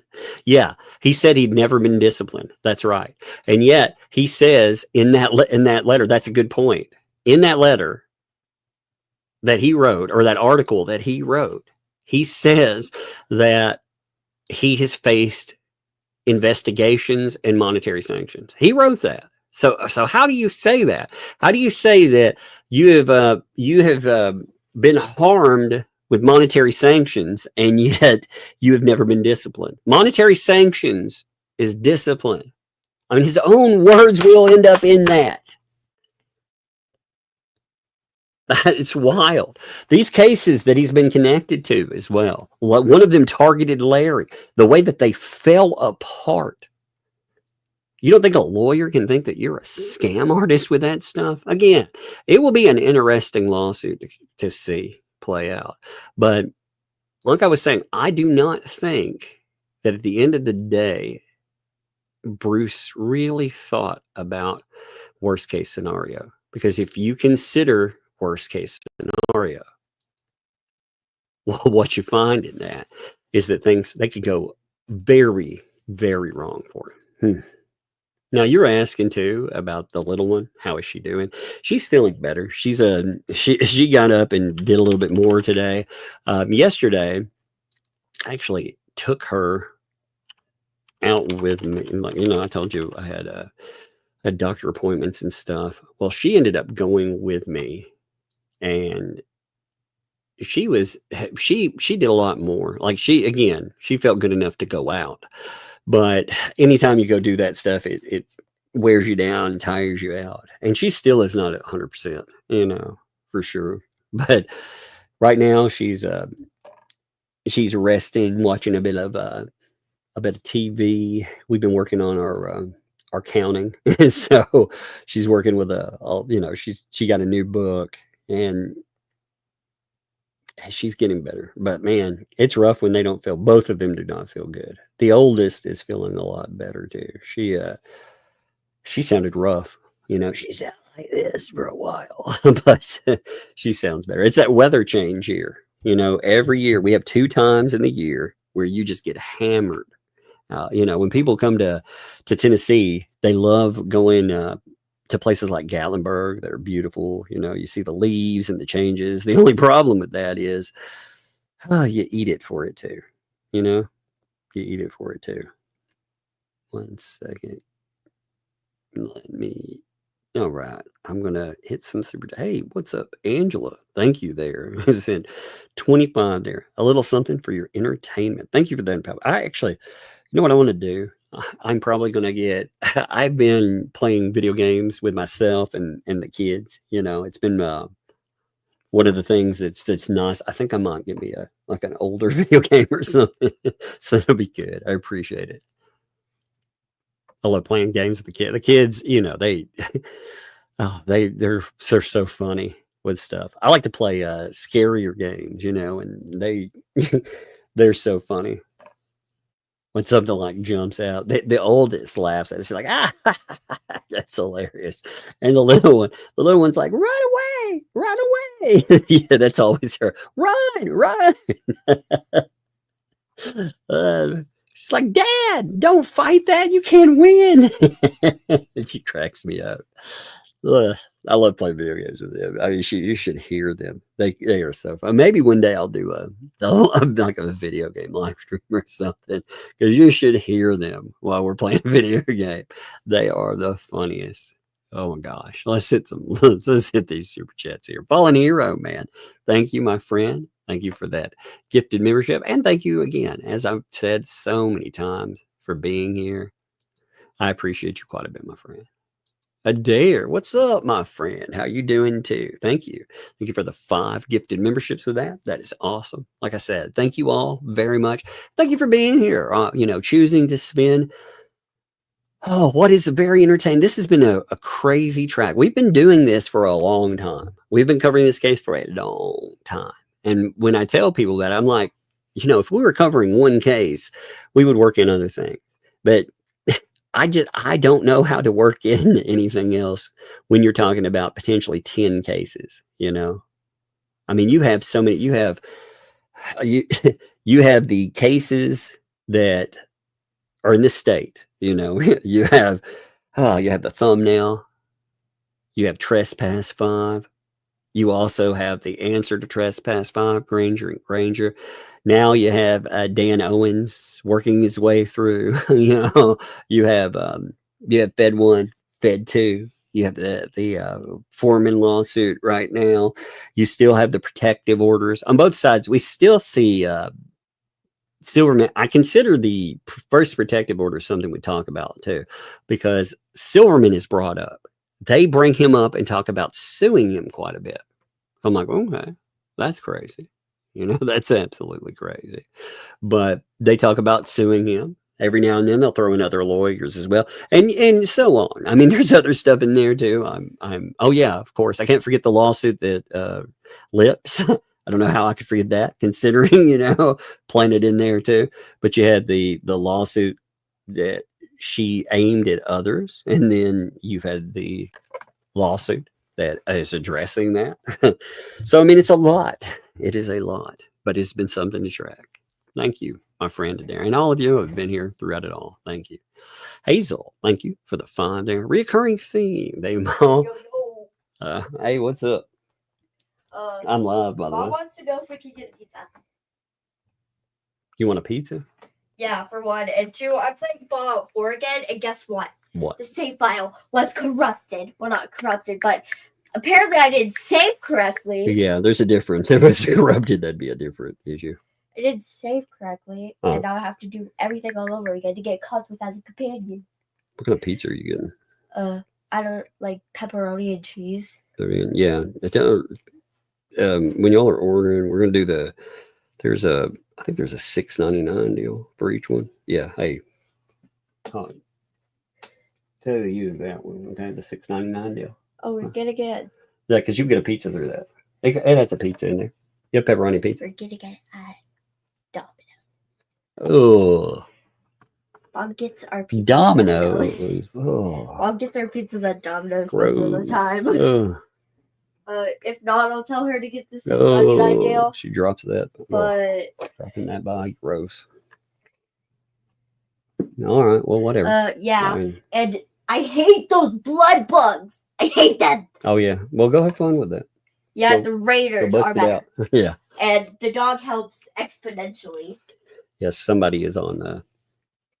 Somebody is on the video game. God's worth. I know. That's what I'm saying. Domino's. See, that's what I'm saying. Papa John's, though. Here, you got to go locally, and Papa John's here is good. Like, it's actually really good here. So I'm like, Domino's. You know, yeah, but whatever.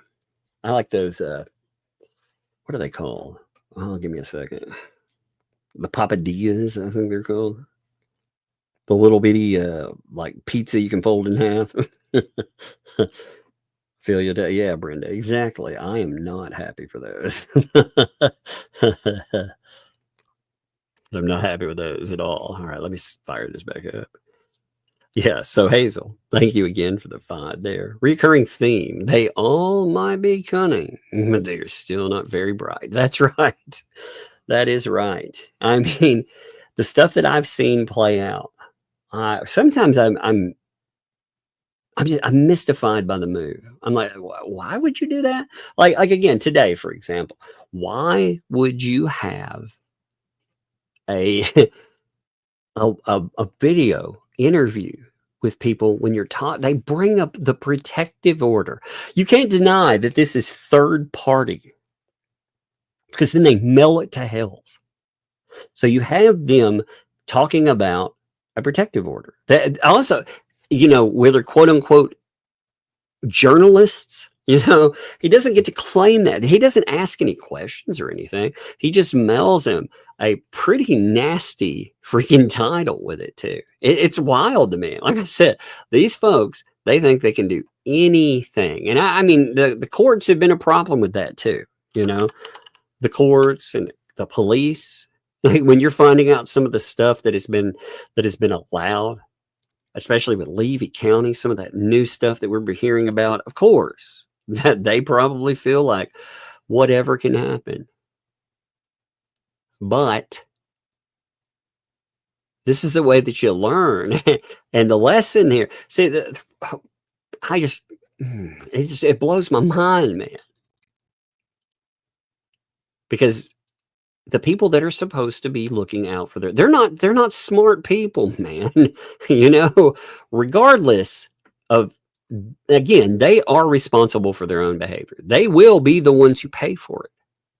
Ultimately, it won't be Volpe that gets in trouble for he could get in trouble depending on how the police want to address something, but he would not get in trouble for the interview itself. It would be them. He has nothing to lose in interviewing them, but they do. And these people, again, are supposedly looking out for their best interest. But in no way are they doing that. So yeah, I mean, they very much think that they're coming up with the best ideas ever. But like you said, cunning, wise, that's not very wise at all. It's kind of sad to see sometimes. Tracy dropped 10 gift. Thank you, Tracy. For real. I very much appreciate that. That is awesome of you, Tracy. I cannot say how much, but I appreciate that as well. I love watching. I saw the giftos fall in today too. And like I said, that really, it makes me happy to see other people. Like I get written like every few days I'll get somebody that writes that is like, you know, I got a free gifted membership that just it made my day, and it's in it. And I went, man, you know, the people who provide those to folks, that is awesome. So I love that. Thank you. Now, Dwayne said, welcome to Otter. Yes, Odder Creek. Yeah, I think there's two places. You know, I've come to this conclusion about this place. There's two locations. There's Otter Creek, you know, where the people live. And then you have this break off, you know, where all of this insanity and degeneracy and lunacy takes place. And that is Otter, Odder Creek. I think they're two things. Unfortunately, most people, when they look at it, they don't see a distinction. They think that it is a reflection of the entire place. You know, I think it's the reflection of all the people that live there and more. And that's actually sad. You know, I wish Hales would have been able to conduct his business there. He would have been able to move in the amount of money I think that he could have brought to the area. I think he could have really helped out Otter Creek. Very much so. I think he could have really helped Otter Creek. And I think the people that oppose that, they are not acting in the best interest of Otter Creek. You know, there are people out there that absolutely do not act in the best interest of that place. Even though they might be the representatives, they don't. So, I mean, I like that. I think that's very true. Sailor Dog, Jupiter, thanks for the two there. These people are moronic. Oh my God, indeed. Indeed. You know, for sure. Ryder Chick, what's up? You know, how are you doing? Sending love to you, the girls, my chat family. I'm watching Madonna in the chat. I'm glad to hear that you're out. You're doing really good there. I see that. But it will be an early night. Congrats, Jerry. Yes, indeed. What a gift from them, right? And thank you for being here. And love to you, like I said, very much. Been thinking about you, but love to you. Ale, Kermit lips. I love that. I love that freaking avatar, by the way.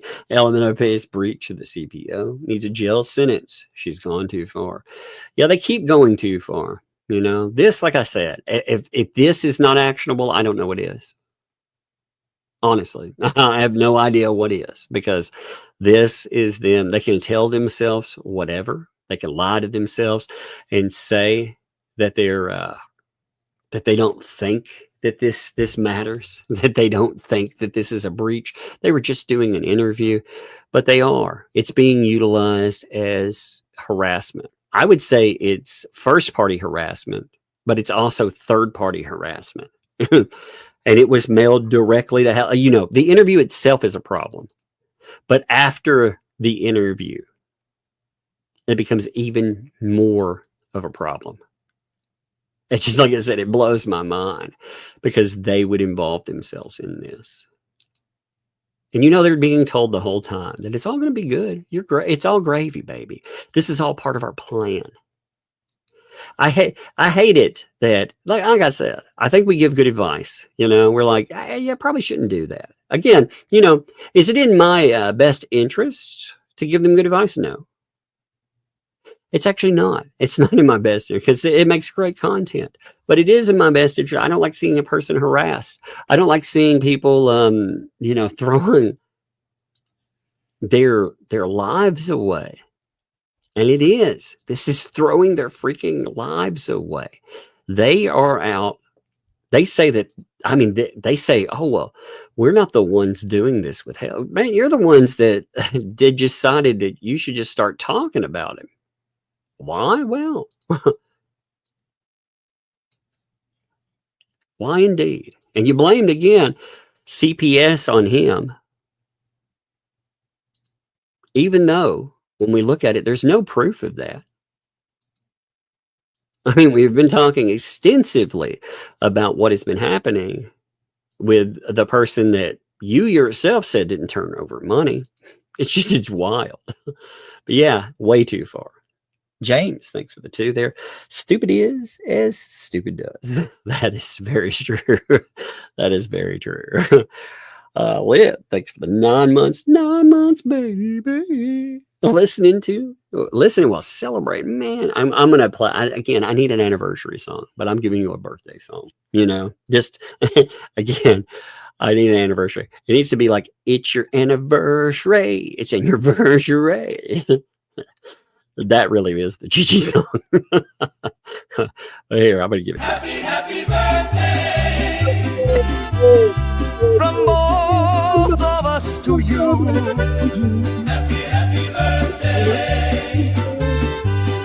May all your dreams come true. Happy birthday. Heck yeah, man. We love to have you here. Happy birthday. Happy anniversary.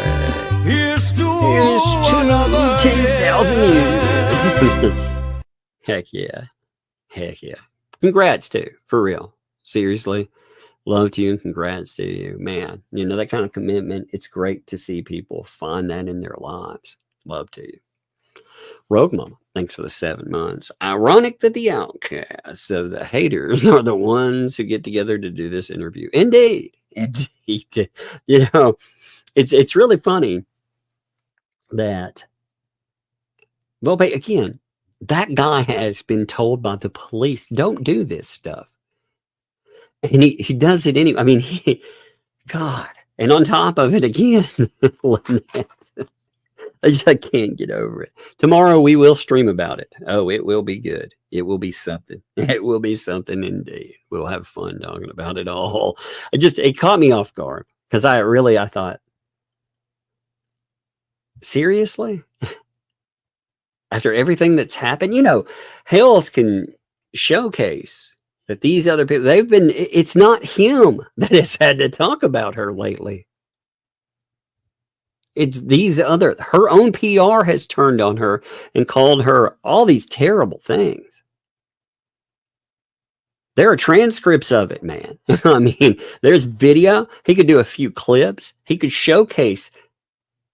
Look, man, even these people, they say that they're worried about this kid. Her own PR. And yet, now you could see something was up too, because early on today, Volpe actually mailed out and he was like, are you the ones that are contacting? And it's like, are you kidding me? This weirdo.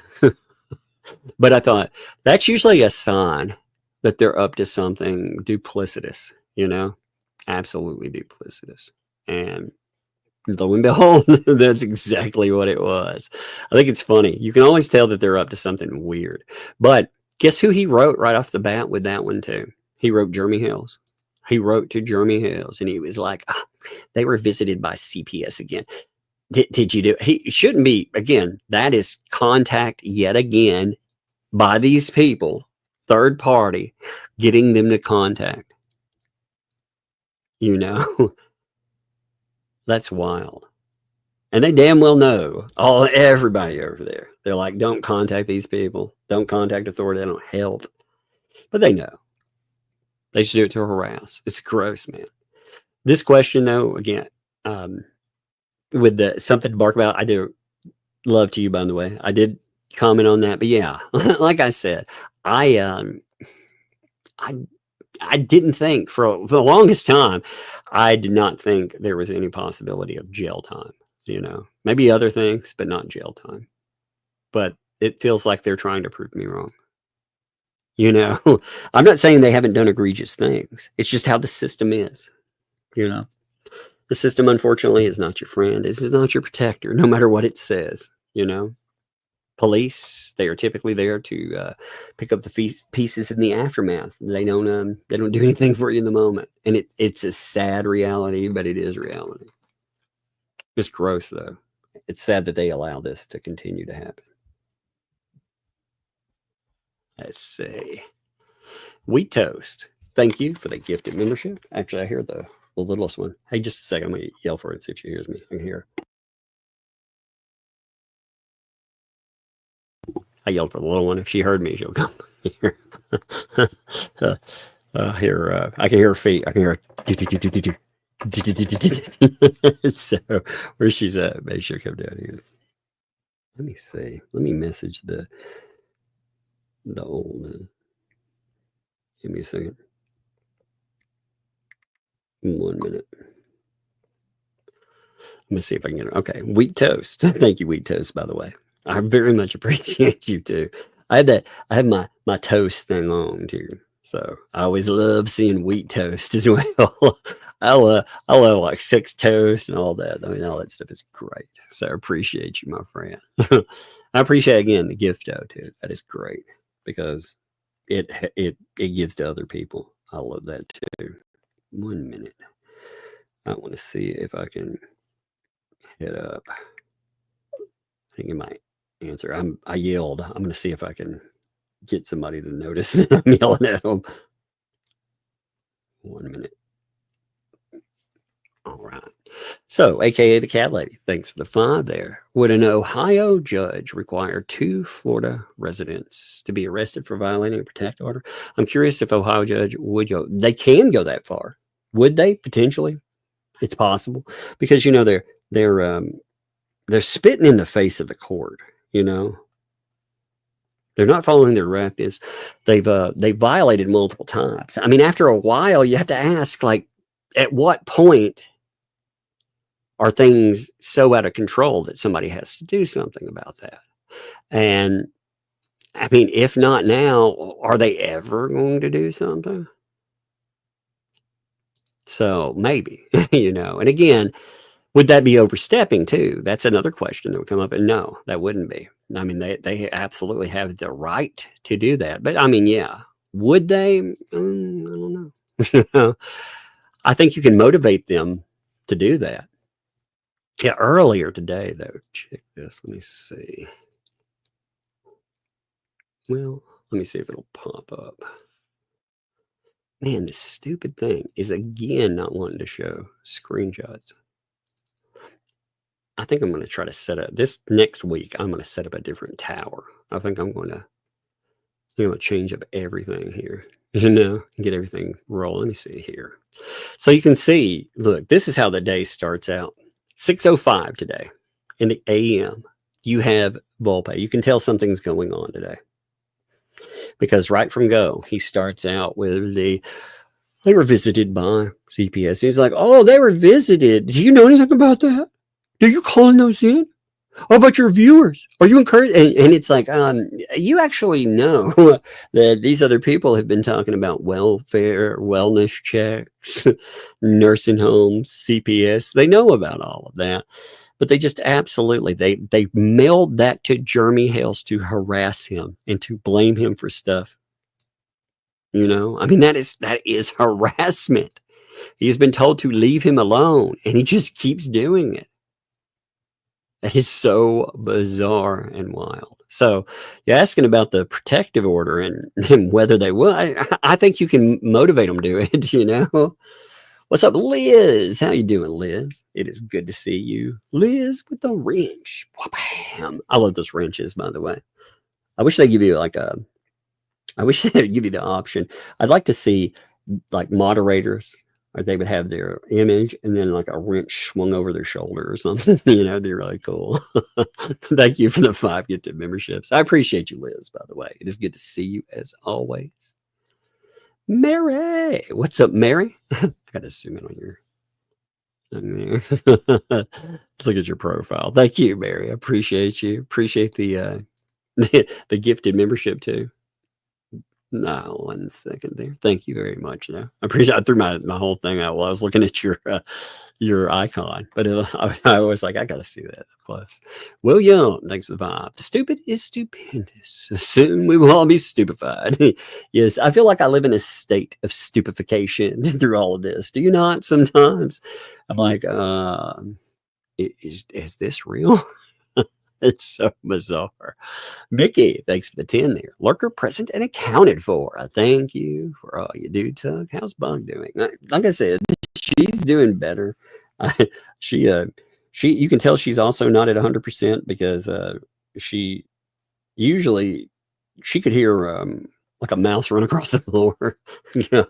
So I heard her earlier where I was like, hey, and I called her name. Normally she could hear me no matter where I'm in the house. So I can tell that she's off a little bit, but she's doing much better. Thank you.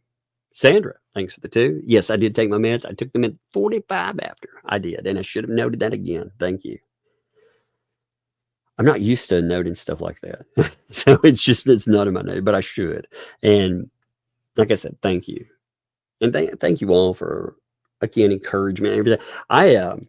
Like I said, one of the reasons I've not been doing short videos is it's a setting with a computer forever and a day. It's just something I still can't do, with whatever's going on. But I'm doing better for sure. And I do appreciate it. AKA the cat lady. Thanks for 5. Yes, the BBB, again, like you noted, and I noted this before, he specifically said in all of that he had never been disciplined. And yet in that article, which they just casually gloss over and they bring it up, he says, I've been monetarily sanctioned and more. Razilla, thanks for the 2 there. Thanks for inspiring one of my song ideas, Doug. Well, thank you. I appreciate you. I'm glad that it worked out there. I need to make a new song. I haven't made one in a long time either. I claim no talent like as an actual musician, but I have fun having a good time with AI and letting it bust out its thing. I'm glad though. I'm glad something you had fun with that. Mickey also, thank you. Thank you for noting that too. That is awesome. Like again, never minimizing that either. I appreciate it. Like I said, that hits me in my feels here too. Uniques, thanks for the 10 there. Later is going to politely and professionally. Larry, yeah, that's what it is. Larry, yes. Larry is going to. I love how autocorrect works against you. Newer phones, the more technology they put into our phones, the more they make the stupidest changes sometimes. I hate that. Like, a couple of phone upgrades back, I never had to worry about rereading what I typed because autocorrect without the AI wouldn't jump to these insane ideas. You know what I mean? But now autocorrect will change things to, just the most insane stuff. And they're like, what is it doing? But yes, Larry is going to politely and professionally eviscerate Deuce in his reply to the lawsuit he's filed against him. I can't wait. Indeed. I'm wondering too. Again, I don't know for a fact that there will be a counter lawsuit, but I would imagine that he doesn't let him walk away with that. This is a guy that, again, he seems fixated on specific people. And he can't do well, let me take that back. He does do the same thing with internet commentary and more, but that's not enough for him. That's absolutely not enough for him. He has to go further and well beyond because God forbid, again, Larry didn't have him on his show. Holy crap, man. That'll be something to talk about as well. I think that'll be a very interesting topic. Because when he brings this stuff up, he very well can, again, Discovery's a fascinating little beast. And it goes both ways. Puzzler. Thanks for the 2 there. What's up, Puzzler? It's not your birthday. In Otter Creek, there are otter creeps. That's right. That's right. Is that what OCC means? The otter creepier creeps. I don't know. Janice, thanks for the 20 for Lugenbach. We sure do love the girls, and when they make appearances, I've been an awesome father for them. Thank you. I appreciate that for sure. Well done, Tony. So proud of them, and your love is apparent towards them. Oh, indeed, they are I very much enjoy I like to hang. I hear parents sometimes, when they talk about their kids, and they're like, oh, spend time like that's a problem. And I'm like, man, are my kids, watching a movie or, playing a video game or doing whatever. I think it's fun.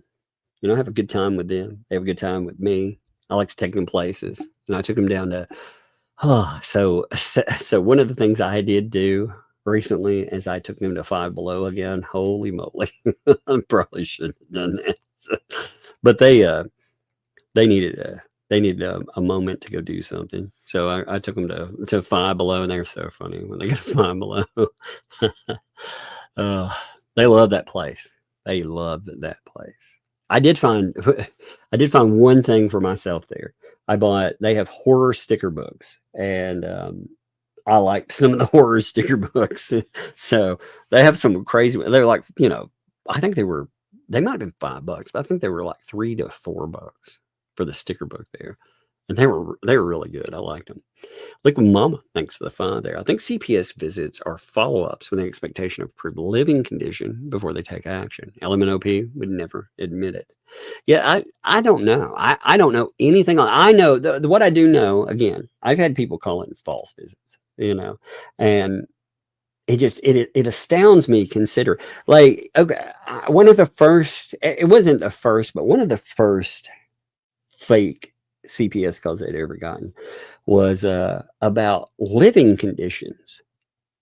And I had I'd talked to this was during the DEP trial, and I posted some documentation, but I talked about it, and the allegation was like substandard living conditions. And it was wild because the person explained to me what a substandard living condition would be. And of course, we don't have those. We have all our utilities, food, everything. Happy kid, they have their own rooms. Everything is well above what they need. But then I hear other things, and I'm like, well, that's interesting because the way they describe substandard. Yeah, I'll leave it at that. But it boggles me sometimes when I hear some of this stuff. And again, I'm not alleging anything, nor am I ever telling anybody to call CPS. They again, I can't say one of my problems with CPS is also I don't think CPS will be an improvement. I actually think them being involved sometimes, at best, it's a lateral movement, but sometimes it can make it even worse. I've seen kids removed from terrible situations, and they've been put in even worse situations. So that frightens me, and it's sad. It's a sad reality that kids face. So for myself, I don't call for CPS. That would be very rare. It would have to be something that I would have to do because of mandated reporting. That would be, I guess, the only way that I would get into that. And currently, since I am not working in mental health, I would still consider myself a mandated reporter, but I don't think that would make me be a mandated reporter. But still, anyway, I digress. Christine, thanks for the $5 there. She did say she was going to get her voice back. That's right, back to court. Yeah, indeed. I cannot believe that they would be stupid enough to do this. I do believe that they are stupid enough to do that, but they should be able to understand the real world consequences of their behavior. Like I said, it blows my mind to think that they think that they can just casually, do anything and there will never be a consequence. Yeah, you're right. Back to court, it definitely looks like there. Puzzle, thanks for the $5. I don't know, but I feel like I do without seeing Telly shorts. Indeed. That's funny. I don't wear shorts. It's a funny thing too.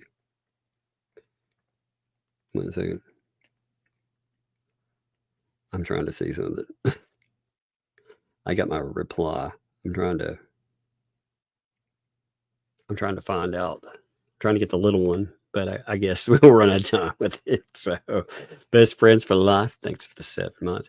Wonder if the anti-Hales peeps will think when BBB loses this case.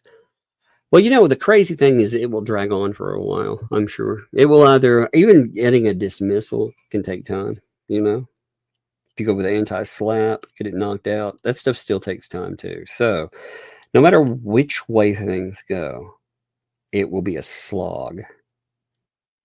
And by then, they will probably announce that somehow, in some way, this was all part of the grand plan. I'm imagining that they're going to say that they were just delaying things, something like that, something stupid or silly. There will be an excuse for it. Even if the excuse it's a terrible one, they will still have something to excuse the behavior. All right, so tonight it is Saturday, as you well know. Now on Saturdays, I always go and kick people over to Flashcast. Now, I will always note this with it, because I know some people get offended. You should never let anything offend you, first of all. But they talk about politics, social commentary, whatever. But on that, like I said, Flash the good guy. I like him. You may not agree with him. We don't have to agree with stuff. But you can go over there and have your own opinion. You can make fun of people. You can make fun of all kinds of stupid.